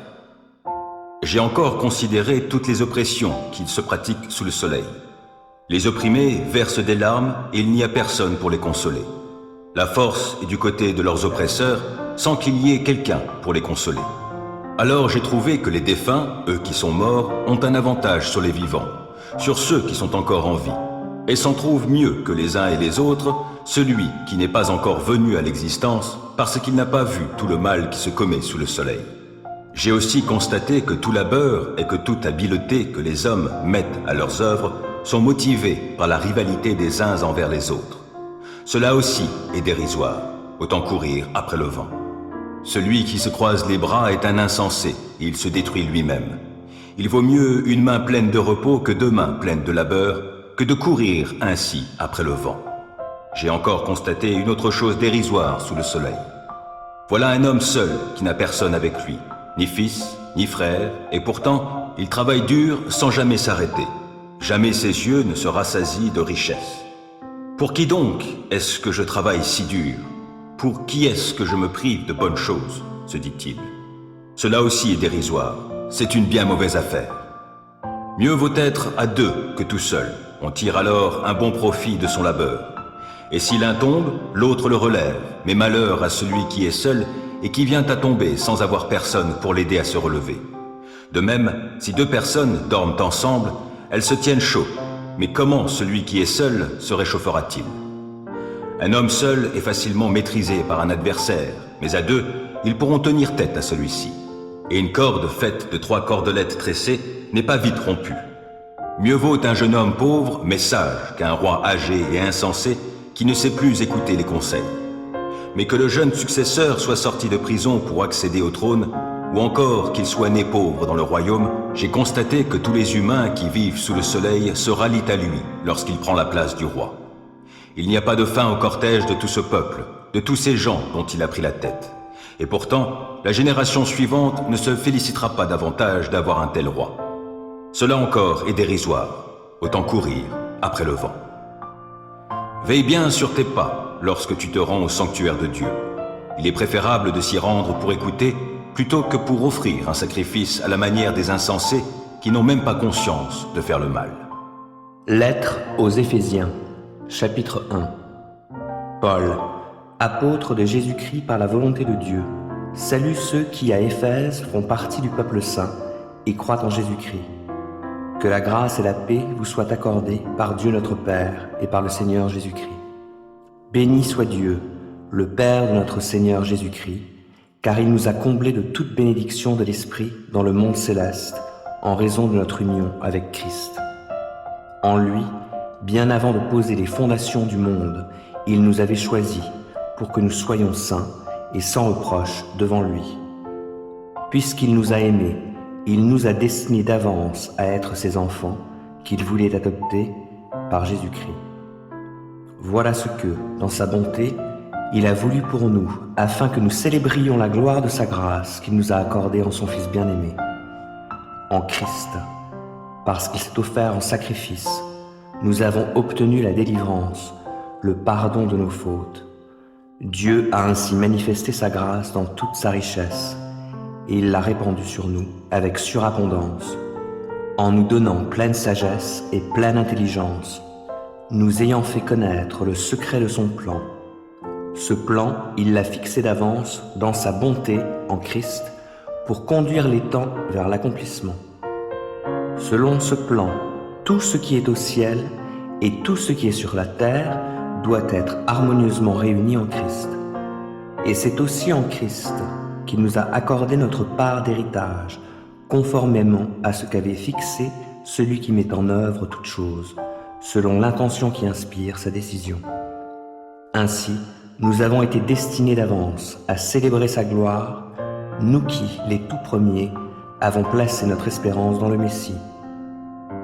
Et en Christ, vous aussi, vous avez entendu le message de vérité, cet évangile qui vous apportait le salut. Oui, c'est aussi en Christ que vous qui avez cru, vous avez obtenu de Dieu l'Esprit Saint qu'il avait promis et par lequel il vous a marqué de son sceau en signe que vous lui appartenez. Cet esprit constitue l'acompte de notre héritage en attendant la délivrance du peuple que Dieu s'est acquis. Ainsi tout aboutit à célébrer sa gloire. Pour toutes ces raisons, moi aussi, après avoir entendu parler de votre foi au Seigneur Jésus et de votre amour pour tous les membres du peuple saint, je ne cesse de dire ma reconnaissance à Dieu à votre sujet quand je fais mention de vous dans mes prières. Je demande que le Dieu de notre Seigneur Jésus-Christ, le Père qui possède la gloire, vous donne, par son Esprit, sagesse et révélation pour que vous le connaissiez. Qu'il illumine ainsi votre intelligence afin que vous compreniez en quoi consiste l'espérance à laquelle vous avez été appelés. Quelle est la glorieuse richesse de l'héritage que Dieu vous fera partager avec les membres du peuple saint, et quelle est l'extraordinaire grandeur de la puissance qu'il met en œuvre en notre faveur, à nous qui plaçons notre confiance en lui. Cette puissance, en effet, il l'a déployée dans toute sa force en la faisant agir en Christ lorsqu'il l'a ressuscité et l'a fait siéger à sa droite dans le monde céleste. Là, Christ est placé bien au-dessus de toute autorité, de toute puissance, de toute domination et de toute souveraineté, au-dessus de tout nom qui puisse être cité, non seulement dans le monde présent, mais aussi dans le monde à venir. Dieu a tout placé sous ses pieds, et Christ, qui domine toutes choses, il l'a donné pour chef à l'Église qui est son corps, lui en qui habite la plénitude du Dieu qui remplit tout en tous. Philippiens 2. N'avez-vous pas trouvé en Christ un réconfort, dans l'amour, un encouragement, par l'Esprit, une communion entre vous? N'avez-vous pas de l'affection et de la bonté les uns pour les autres? Rendez donc ma joie complète. Tendez à vivre en accord les uns avec les autres, et pour cela, ayez le même amour, une même pensée, et tendez au même but. Ne faites donc rien par esprit de rivalité ou par un vain désir de vous mettre en avant. Au contraire, par humilité, considérez les autres comme plus importants que vous-même, et que chacun regarde non ses propres qualités, mais celles des autres. Tendez à vivre ainsi entre vous, car c'est ce qui convient quand on est uni à Jésus-Christ. Lui qui était de condition divine ne chercha pas à profiter de l'égalité avec Dieu, mais il s'est dépouillé lui-même et il a pris la condition d'un serviteur en se rendant semblable aux hommes.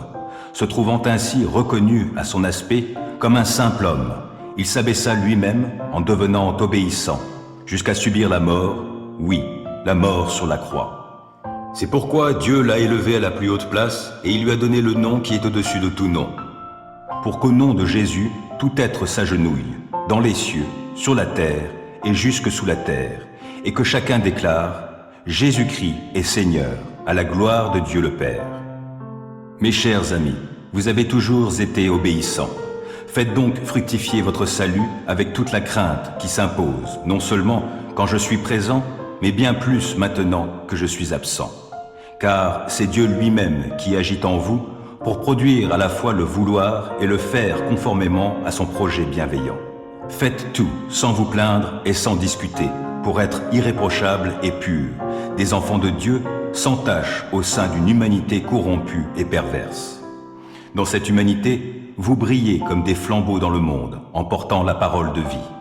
Ainsi, lorsque viendra le jour de Christ, vous serez mon titre de gloire. Je n'aurai pas couru pour rien et ma peine n'aura pas été inutile.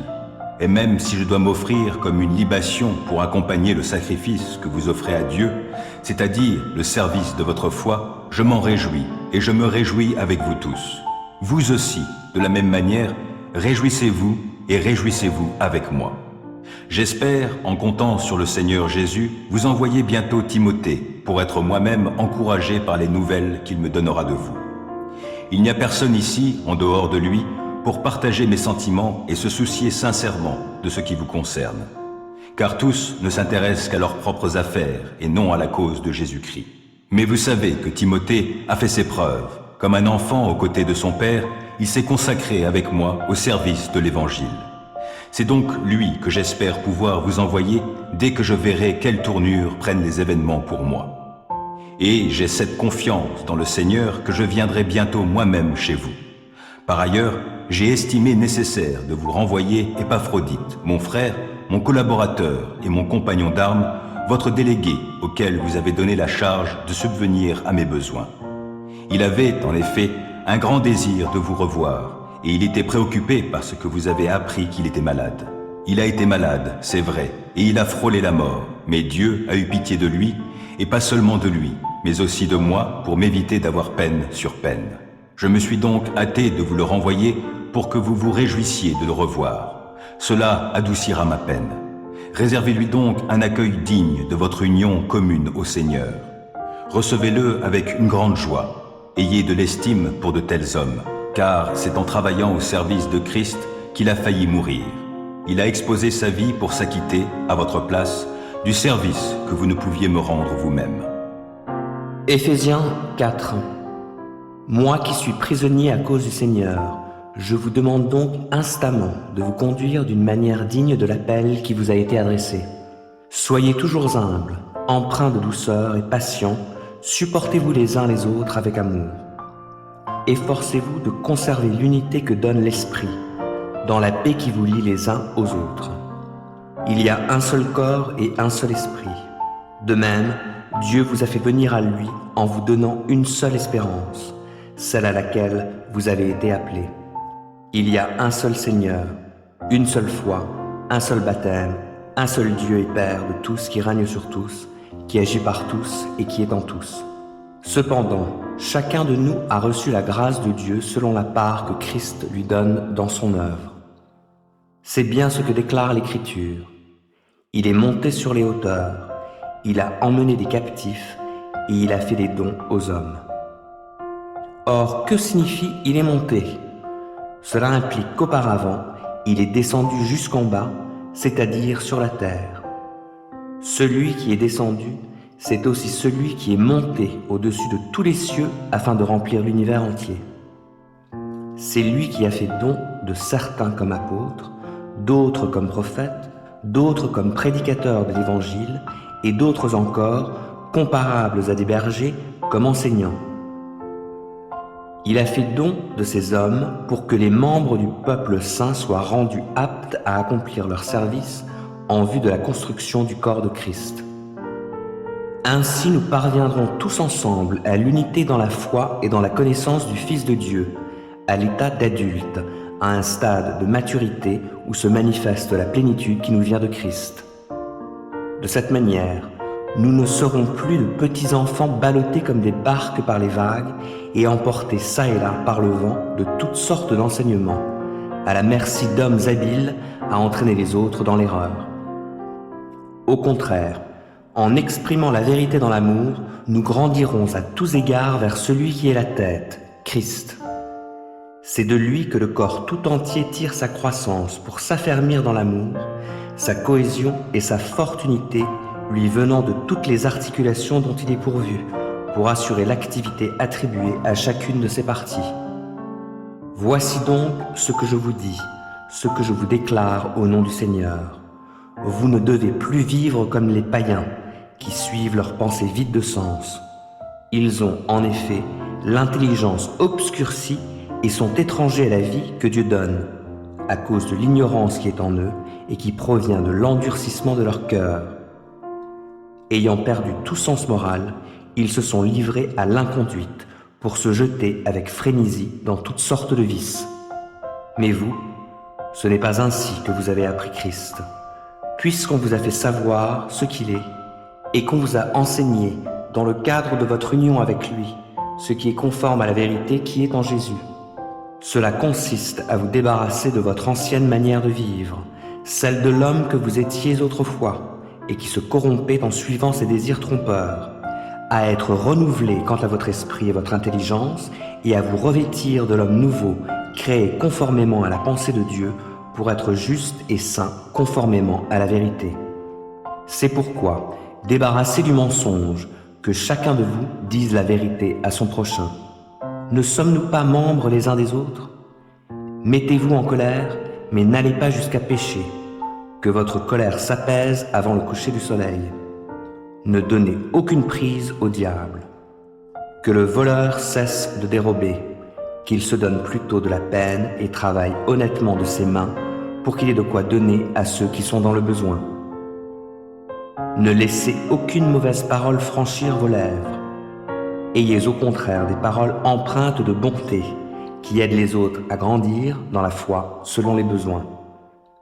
Ainsi, elles feront du bien à ceux qui vous entendent. N'attristez pas le Saint-Esprit de Dieu, car par cet Esprit, Dieu vous a marqué de son sceau comme sa propriété pour le jour de la délivrance finale.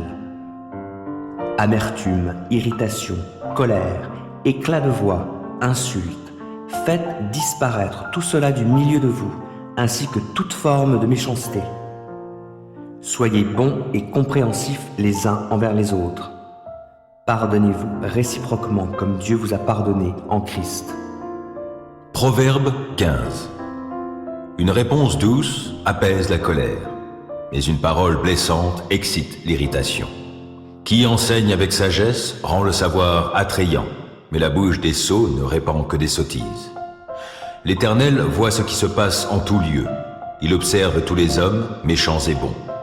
Des paroles réconfortantes sont comme un arbre de vie, mais la langue malfaisante démoralise. Seul un insensé méprise ce que son père lui a enseigné. Qui tient compte des avertissements est un homme avisé. Il y a de nombreux trésors dans la maison du juste, mais les profits du méchant sont source d'ennui. Les lèvres des sages répandent le savoir, mais il n'en est pas ainsi du cœur des insensés. L'Éternel a en horreur les sacrifices offerts par les méchants, mais les prières des hommes droits lui sont agréables. L'Éternel a en horreur la conduite du méchant, mais il aime celui qui recherche ce qui est juste. Une dure leçon attend celui qui s'écarte du droit chemin, qui déteste être repris périra. L'Éternel connaît le séjour des morts, le lieu des disparus. Combien plus le cœur des humains est-il à découvert devant lui? Le moqueur n'aime pas qu'on le reprenne, c'est pourquoi il ne demande pas l'avis des sages. Un cœur joyeux rend le visage aimable, mais quand le cœur est triste, l'esprit est abattu. L'homme intelligent cherche toujours à apprendre, alors que les sots se repaissent de sottises.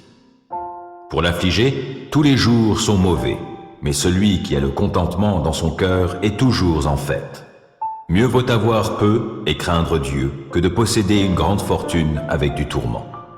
Mieux vaut un plat de légumes là où règne l'amour qu'un bœuf gras assaisonné de haine. L'homme irascible suscite des querelles, mais celui qui garde son sang-froid apaise les disputes. Le chemin du paresseux est une haie de ronces, mais le sentier des hommes droits est une route bien aplanie. Un fils sage fait la joie de son père. Seul un homme insensé a du mépris pour sa mère. La sottise ravit l'homme dépourvu de sens. Un homme intelligent marche droit. Quand on ne consulte personne, les projets échouent. Mais lorsqu'il y a beaucoup de conseillers, ils se réalisent. Savoir donner la bonne réponse est une source de joie, et combien est agréable une parole dite à propos.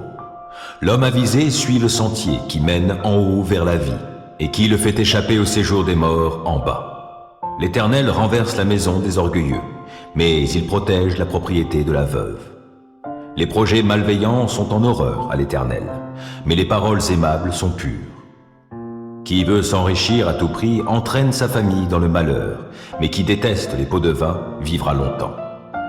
Le juste réfléchit bien avant de répondre, mais la bouche des méchants répand le mal. L'Éternel se tient loin des méchants, mais il entend la prière des justes. Un regard lumineux met le cœur en joie. Une bonne nouvelle fortifie jusqu'aux os. Qui prête une oreille attentive aux critiques constructives habitera parmi les sages. Qui refuse d'être repris se méprise lui-même, mais qui écoute les avertissements acquiert du bon sens. La crainte de l'Éternel est une école de la sagesse. Avant d'être honoré, il faut savoir être humble. Genèse 2. Ainsi furent achevés le ciel et la terre, avec toute l'armée de ce qu'ils contiennent. Le 7e jour, Dieu avait achevé tout ce qu'il avait créé. Alors il se reposa en ce jour-là de toutes les œuvres qu'il avait accomplies. Il bénit le 7e jour, il en fit un jour saint, car en ce jour-là, il se reposa de toute l'œuvre de création qu'il avait accomplie. Voici l'histoire de ce qui est advenu au ciel et sur la terre lorsqu'ils furent créés. Au temps où l'Éternel Dieu fit la terre et le ciel, il n'existait encore sur la terre aucun arbuste, et aucune herbe des champs n'avait encore germé, car l'Éternel Dieu n'avait pas fait pleuvoir sur la terre, et il n'y avait pas d'homme pour cultiver la terre. De l'eau se mit à sourdre et à irriguer toute la surface du sol. L'Éternel Dieu façonna l'homme avec de la poussière du sol et lui insuffla dans les narines le souffle de vie, et l'homme devint un être vivant. L'Éternel Dieu planta un jardin vers l'Orient, l'Éden, le pays des délices. Il y plaça l'homme qu'il avait façonné. L'Éternel Dieu fit pousser du sol toutes sortes d'arbres portant des fruits d'aspect agréable et délicieux. Et il mit l'arbre de la vie au milieu du jardin. Il y plaça aussi l'arbre de la détermination du bien et du mal. Du pays d'Éden sortait un fleuve qui arrosait le jardin. De là, il se divisait en 4 bras. Le nom du premier est Pishon. Il contourne tout le pays de Havila, où se trouve de l'or, un or d'excellente qualité. On trouve aussi dans cette contrée de l'ambre parfumé et la pierre précieuse appelée onyx. Le deuxième fleuve s'appelle Gihon. Il parcourt tout le pays de Cush. Le troisième fleuve s'appelle le Tigre. C'est celui qui coule à l'orient de la Syrie. Et le quatrième fleuve, c'est l'Euphrate. L'Éternel Dieu prit l'homme et l'établit dans le jardin d'Éden pour le cultiver et le garder. Et l'Éternel Dieu ordonna à l'homme: mange librement des fruits de tous les arbres du jardin, sauf du fruit de l'arbre de la détermination du bien et du mal. De celui-là, n'en mange pas, car le jour où tu en mangeras, tu mourras. L'Éternel Dieu dit: il n'est pas bon que l'homme soit seul, je lui ferai une aide qui soit son vis-à-vis. L'Éternel Dieu, qui avait façonné du sol tous les animaux des champs et tous les oiseaux du ciel, les fit venir vers l'homme pour voir comment il les nommerait, afin que tout être vivant porte le nom que l'homme lui donnerait. L'homme donna donc un nom à tous les animaux domestiques, à tous les oiseaux du ciel et aux animaux sauvages. Mais il ne trouva pas d'aide qui soit son vis-à-vis. Alors l'Éternel Dieu plongea l'homme dans un profond sommeil. Pendant que celui-ci dormait, il prit une de ses côtes et referma la chair à la place. L'Éternel Dieu forma une femme de la côte qu'il avait prise de l'homme et l'amena à l'homme. Alors l'homme s'écria: voici bien cette fois celle qui est os de mes os, chair de ma chair. On la nommera femme, car elle a été prise de l'homme. C'est pourquoi l'homme laissera son père et sa mère et s'attachera à sa femme, et les deux ne feront plus qu'un. L'homme et sa femme étaient tous deux nus, sans en éprouver aucune honte. Éphésiens 5. Puisque vous êtes les enfants bien-aimés de Dieu, suivez l'exemple de votre Père. Que votre vie soit dirigée par l'amour, de même que Christ nous a aimés et a livré lui-même sa vie à Dieu pour nous, comme une offrande et un sacrifice dont le parfum plaît à Dieu. Quant à l'immoralité et aux pratiques dégradantes sous toutes leurs formes et à la soif de posséder, qu'il n'en soit pas même question entre vous. Ce ne sont pas des sujets de conversation qui conviennent aux membres du peuple saint, pas plus que les propos grossiers ou stupides et les plaisanteries équivoques. C'est inconvenant. Exprimez plutôt votre reconnaissance envers Dieu.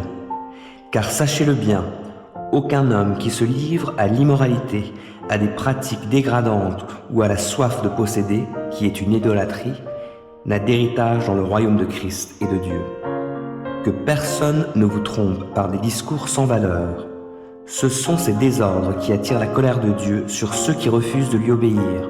Ne vous associez pas à ces gens-là. Autrefois, certes, vous apparteniez aux ténèbres, mais à présent, par votre union avec le Seigneur, vous appartenez à la lumière. Comportez-vous donc comme des enfants de la lumière, car ce que produit la lumière, c'est tout ce qui est bon, juste et vrai. Efforcez-vous de discerner ce qui plaît au Seigneur. Ne participez pas aux pratiques stériles que favorisent les ténèbres, mais démasquez-les plutôt. Car tout ce que ces gens-là font en cachette est si honteux qu'on n'ose même pas en parler. Mais quand ces choses sont démasquées, leur véritable nature paraît à la lumière. Or ce qui paraît à la lumière est lumière. De là viennent ces paroles. Réveille-toi, ô toi qui dors, relève-toi d'entre les morts, et Christ fera lever sa lumière sur toi. Veillez donc avec soin à votre manière de vivre. Ne vous comportez pas comme des insensés, mais comme des gens sensés. Mettez à profit les occasions qui se présentent à vous, car nous vivons des jours mauvais. C'est pourquoi ne soyez pas déraisonnables, mais comprenez ce que le Seigneur attend de vous. Ne vous enivrez pas de vin, cela vous conduirait à une vie de désordre, mais soyez remplis de l'Esprit. Ainsi, vous vous entretiendrez par le chant de psaumes, d'hymnes et de cantiques inspirés par l'Esprit. Vous louerez le Seigneur de tout votre cœur par vos chants et vos psaumes. À tout moment et pour toute chose, vous remercierez Dieu le Père au nom de notre Seigneur Jésus-Christ, et parce que vous avez la crainte de Christ, vous vous soumettrez les uns aux autres, vous femmes en particulier, chacune à son mari, et cela par égard pour le Seigneur. Le mari, en effet, est le chef de sa femme, comme Christ est la tête, le chef de l'Église, qui est son corps et dont il est le Sauveur. Mais comme l'Église se soumet à Christ, qu'ainsi aussi la femme se soumette en toutes circonstances à son mari. Quant à vous, maris, que chacun de vous aime sa femme comme Christ a aimé l'Église. Il a donné sa vie pour elle, afin de la rendre digne de se tenir devant Dieu après l'avoir purifiée par sa parole, comme par le bain nuptial.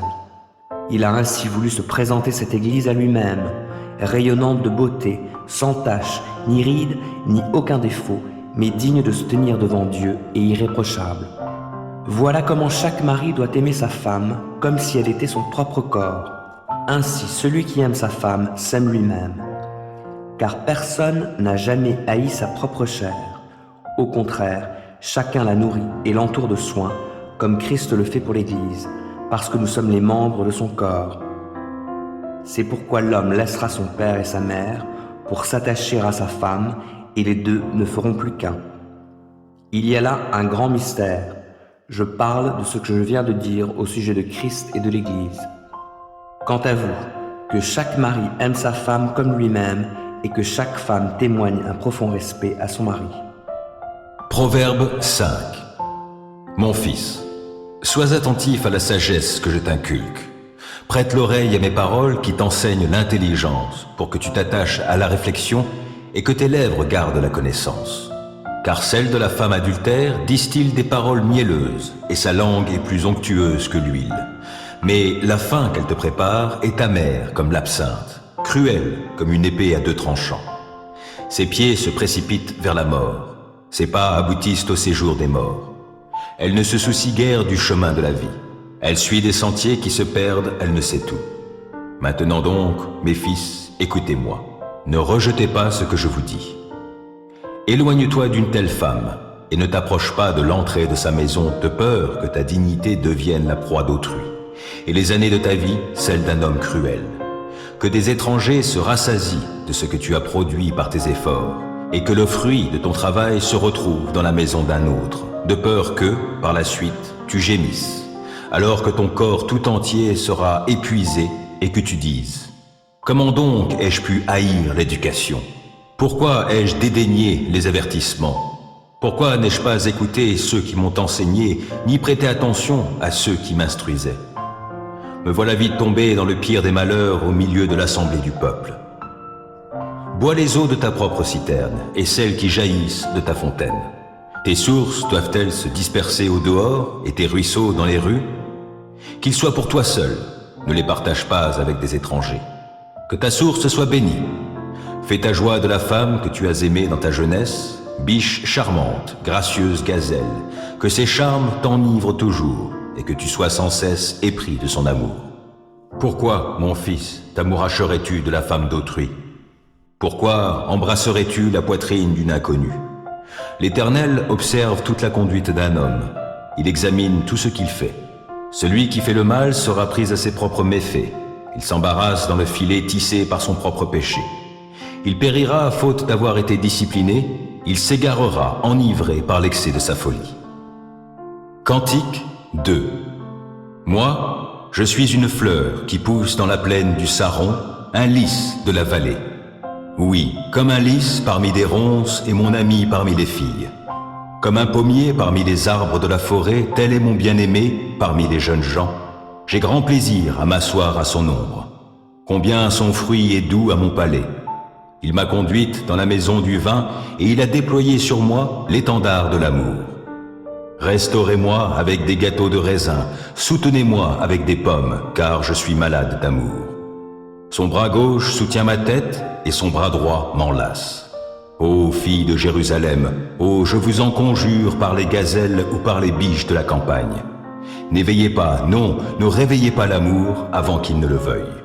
J'entends mon bien-aimé, oui, le voici, il vient, sautant sur les montagnes et bondissant sur les collines. Mon bien-aimé ressemble à la gazelle ou à un jeune cerf. Le voici. Il est là, derrière notre mur, guettant par les fenêtres et lançant des regards à travers les treillis. Mon bien-aimé me parle et il me dit « Lève-toi, mon ami, viens donc, ma belle, car l'hiver est passé et les pluies ont cessé, leur saison est finie. » On voit des fleurs éclore à travers le pays et le temps de chanter est revenu. La voix des tourterelles retentit dans nos champs. Sur les figuiers, les premiers fruits mûrissent. La vigne en fleurs exhale son parfum. Lève-toi, mon ami, et viens, oui, viens, ma belle. Ma colombe nichée aux fentes du rocher, cachée au plus secret des parois escarpées, fais-moi voir ton visage et entendre ta voix. Car ta voix est bien douce et ton visage est beau.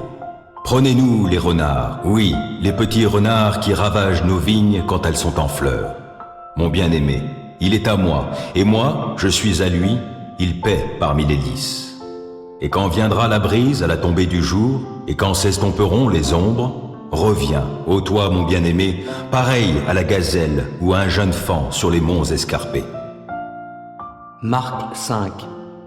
Ils arrivèrent de l'autre côté du lac, dans la région de Gérasa, où Jésus débarqua.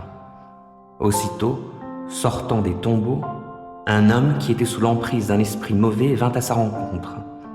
Il habitait dans les tombeaux, et même avec une chaîne, personne ne pouvait plus le tenir attaché, car on l'avait souvent enchaîné, et on lui avait mis des fers aux pieds. Mais il cassait les chaînes et brisait les fers. Personne ne pouvait le maîtriser. Sans cesse, nuit et jour, il errait parmi les tombes et sur les montagnes en hurlant, se blessant contre les rochers. D'aussi loin qu'il vit Jésus, il accourut, se prosterna devant lui et lui cria de toutes ses forces. « Que me veux-tu, Jésus, Fils du Dieu très haut ? Je t'en conjure, au nom de Dieu, ne me tourmente pas. » Car Jésus lui disait « Esprit mauvais, sors de cet homme. » Jésus lui demanda « Quel est ton nom ?»« Je m'appelle Légion, lui répondit-il, car nous sommes une multitude. » Et il pria instamment Jésus de ne pas les renvoyer du pays.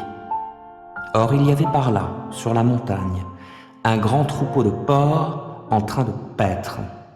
Les esprits mauvais supplièrent Jésus. « Envoie-nous dans ces porcs pour que nous entrions en eux. » Jésus le leur permit. Ils sortirent donc de l'homme et entrèrent dans les porcs. Aussitôt, le troupeau, qui comptait environ 2000 bêtes, s'élança du haut de la pente et se précipita dans le lac où elles se noyèrent. Les gardiens s'enfuirent et allèrent raconter l'histoire dans la ville et dans les fermes. Les gens vinrent donc voir ce qui s'était passé. Arrivés auprès de Jésus, ils virent l'homme qui avait été sous l'emprise de cette légion de démons, assis là, habillé et tout à fait sain d'esprit. Alors la crainte s'empara d'eux. Ceux qui avaient assisté à la scène leur racontèrent ce qui était arrivé à cet homme et au porc. Et les gens se mirent à supplier Jésus de quitter leur territoire. Au moment où Jésus remontait dans le bateau, l'homme qui avait été délivré des démons lui demanda s'il pouvait l'accompagner. Mais Jésus ne le lui permit pas. Il lui dit « Va, rentre chez toi auprès des tiens, et raconte-leur ce que le Seigneur a fait pour toi, et quelle compassion il a eu pour toi. » Alors il s'en alla et se mit à proclamer dans la région des 10 villes ce que Jésus avait fait pour lui, au grand étonnement de ceux qui l'écoutaient. Jésus regagna en bateau l'autre rive du lac. Là, une foule immense s'assembla autour de lui sur le rivage. Survint alors l'un des responsables de la synagogue, nommé Jairus. En voyant Jésus, il se jeta à ses pieds et le supplia instamment. « Ma petite fille va mourir, viens lui imposer les mains pour qu'elle guérisse et qu'elle vive. » Alors Jésus partit avec lui, suivi d'une foule nombreuse qui le serrait de tous côtés. Dans la foule se trouvait une femme atteinte d'hémorragie depuis 12 ans. Elle avait été soignée par de nombreux médecins et en avait beaucoup souffert. Elle avait dépensé toute sa fortune sans trouver la moindre amélioration. Au contraire, son état avait empiré. Elle avait entendu parler de Jésus et dans la foule, elle s'était approchée de lui par derrière et avait touché son vêtement en se disant « Si j'arrive à toucher ses vêtements, je serai guéri. » À l'instant même, son hémorragie s'arrêta et elle se sentit délivrée de son mal. Aussitôt, Jésus eut conscience qu'une force était sortie de lui. Il se retourna dans la foule et demanda « Qui a touché mes vêtements ?» Ses disciples lui dirent « Tu vois la foule qui te presse de tous côtés et tu demandes qui m'a touché ?» Mais lui continuait à parcourir la foule du regard pour voir celle qui avait fait cela.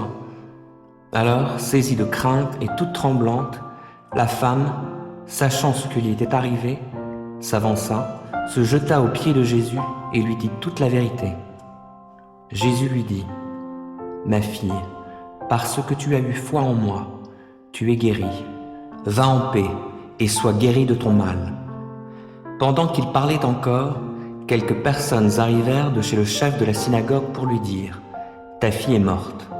À quoi bon importuner encore le maître ?» Mais Jésus entendit ces paroles.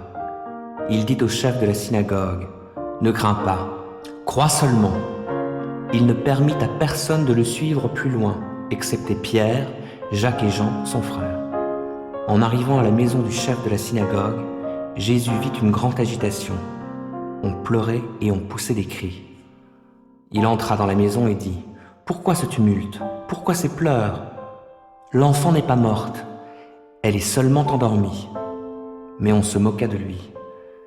Alors il fit sortir tout le monde, prit avec lui le père et la mère de l'enfant, ainsi que les disciples qui l'accompagnaient, et il entra dans la pièce où l'enfant était couché. Il lui prit la main en disant « Talitha koumi », ce qui signifie « Jeune fille, lève-toi, je te l'ordonne ». Aussitôt, la jeune fille se mit debout et marcha. Elle avait environ 12 ans. Tous furent frappés de stupeur. Jésus leur recommanda instamment de ne raconter ce miracle à personne, et il leur dit de donner à manger à la jeune fille. Proverbe 3. Mon fils, n'oublie pas l'éducation que je t'ai donnée, et que ton cœur retienne mes préceptes, car ils rallongeront tes jours et ajouteront des années à la durée de ta vie, et t'assureront le bonheur. Que l'amour et la fidélité ne te fassent jamais défaut. Attache-les autour de ton cou, grave-les sur les tablettes de ton cœur, et tu obtiendras la faveur de Dieu et des hommes. Tu auras la réputation d'être un homme de bon sens.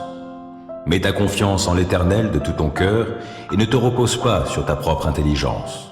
Tiens compte de lui pour tout ce que tu entreprends, et il te conduira sur le droit chemin. Ne te prends pas pour un sage, crains l'Éternel et détourne-toi du mal. Ce sera une bonne médecine qui t'assurera la santé du corps et la vitalité de tout ton être. Honore l'Éternel en lui donnant une part de tes biens et en lui offrant les prémices de tous tes revenus. Alors tes greniers regorgeront de nourriture et tes cuves déborderont de vin. Mon fils, si l'Éternel te corrige, n'en fais pas fi. S'il te reprend, ne t'impatiente pas. Car c'est celui qu'il aime que l'Éternel reprend, agissant avec lui comme un père avec l'enfant qu'il chérit. Heureux l'homme qui a trouvé la sagesse, heureux celui qui acquiert l'intelligence. Acquérir la sagesse vaut mieux que gagner beaucoup d'argent. Les avantages qu'elle donne sont plus précieux que l'or le plus fin. Elle a plus de prix que les perles, et aucun trésor que tu pourrais désirer n'égale sa valeur. La sagesse t'offre dans sa main droite une longue vie, et dans sa main gauche, la richesse et la considération. Les voies dans lesquelles elle conduit sont agréables. Tous ses chemins convergent vers le bonheur. La sagesse est un arbre de vie pour ceux qui s'attachent à elle, et ceux qui savent la garder sont heureux. C'est avec la sagesse que l'Éternel a fondé la terre, et avec l'intelligence qu'il a disposé le ciel. Par sa science, il a fait jaillir l'eau des sources et ordonné aux nuages de répandre la rosée. Mon fils, garde les yeux fixés sur la sagesse et la réflexion, retiens-les, car elles t'apporteront la vie. Elles seront une parure pour ton cou. Alors tu iras ton chemin en toute sécurité, sans trébucher. Quand tu te coucheras, tu n'éprouveras aucune crainte et ton sommeil sera paisible. Tu n'auras pas à redouter un désastre imprévu, ni la ruine qui ne manquera pas de fondre sur les méchants. Car l'Éternel sera ton assurance, il gardera ton pied de tout piège. Si tu en as le moyen, ne refuse pas de faire du bien à celui qui est dans le besoin. Ne dis pas à ton prochain, va-t'en et reviens plus tard, demain je te donnerai. alors que tu peux le faire tout de suite. Ne manigance rien de mal contre ton prochain, alors qu'il vit sans défiance près de toi. Ne cherche pas querelle à quelqu'un sans raison, alors qu'il ne t'a fait aucun mal. N'envie pas les violents et n'adopte aucun de leurs procédés, car l'Éternel a en horreur les gens pervers. Mais il réserve son intimité aux hommes droits.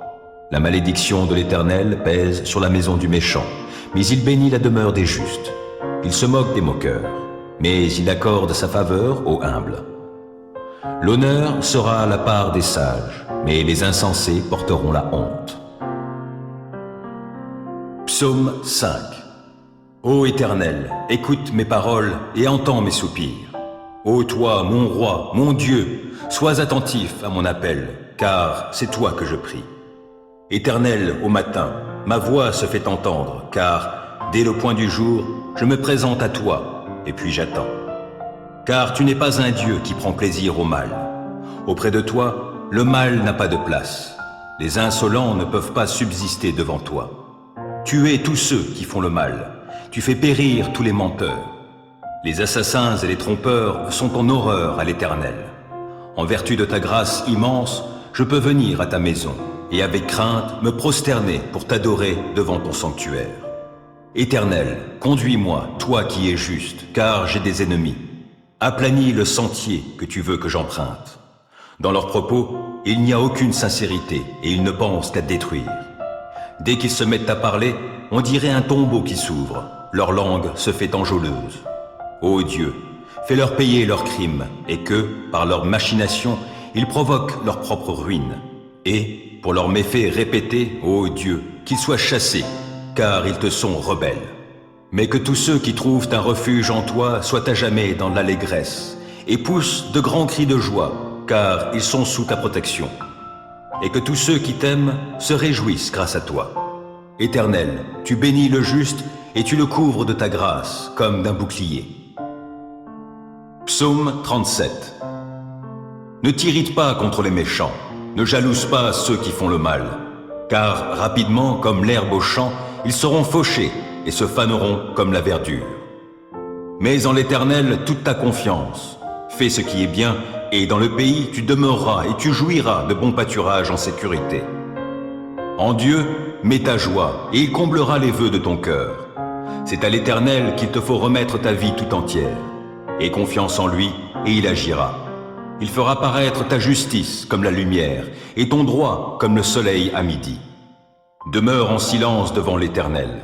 Attends-toi à lui, ne t'irrite pas contre ceux qui réussissent dans leurs entreprises en mettant en œuvre de mauvais desseins. Laisse la colère, calme ton courroux, ne t'irrite pas, car, en fin de compte, tu ferais le mal. Or, qui fait le mal sera retranché. Mais ceux qui comptent sur l'Éternel auront le pays comme possession. D'ici peu de temps, finis le méchant. Tu auras beau le chercher, il ne sera plus. Mais ceux qui sont humbles auront le pays comme possession et ils jouiront d'une grande paix. Le méchant complote pour faire du tort au juste. Il grince des dents contre lui. Pourtant l'Éternel se moque de lui, car il voit venir le jour de sa perte. Les méchants tirent l'épée, ils bandent leur arc pour tuer le pauvre et le défavoriser, et pour égorger tous les gens qui suivent la voie droite.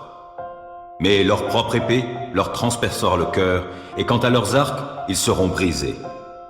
Le peu que possède celui qui est juste vaut bien mieux que la richesse de nombreux méchants. Les méchants verront leur pouvoir brisé, mais l'Éternel reste le soutien des justes. L'Éternel tient compte de ce qu'est la vie des gens sans reproche, et leur patrimoine demeure à jamais.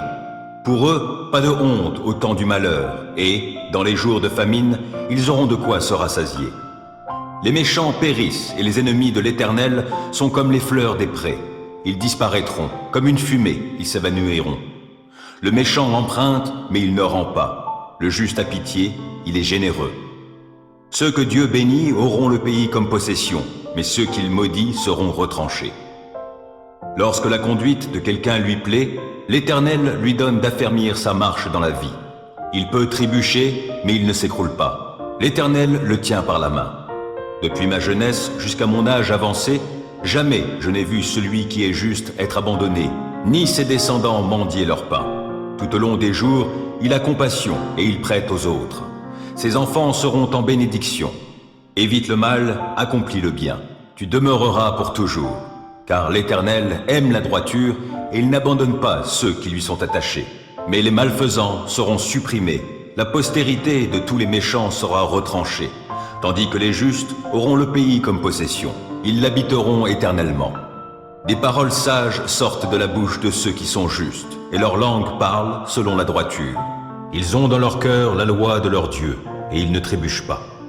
Le méchant épie le juste, il cherche à le mettre à mort. L'Éternel ne le livre pas en son pouvoir, il ne le laissera pas être condamné dans un jugement. Attends-toi à l'Éternel, règle ta conduite selon ce qu'il a prescrit. Il t'honorera par la possession du pays. Tu verras comment tous les malfaisants seront retranchés. J'ai vu le méchant dans sa violence, croître comme un arbre florissant bien enraciné sur son sol natal. Puis je suis passé par là. Voici qu'il n'est plus. Et j'ai eu beau le chercher, il est introuvable. Considère l'homme intègre, oui, observe l'homme droit. Alors tu constateras que l'homme de paix a un avenir. Au contraire, les rebelles seront détruits tous ensemble, et les méchants n'auront plus aucun avenir. Le salut des justes vient de l'Éternel, et il est leur forteresse au jour de détresse. Il leur vient en aide, et il les délivre. Il les fait échapper aux méchants et les sauve, car ils ont cherché leur refuge en lui.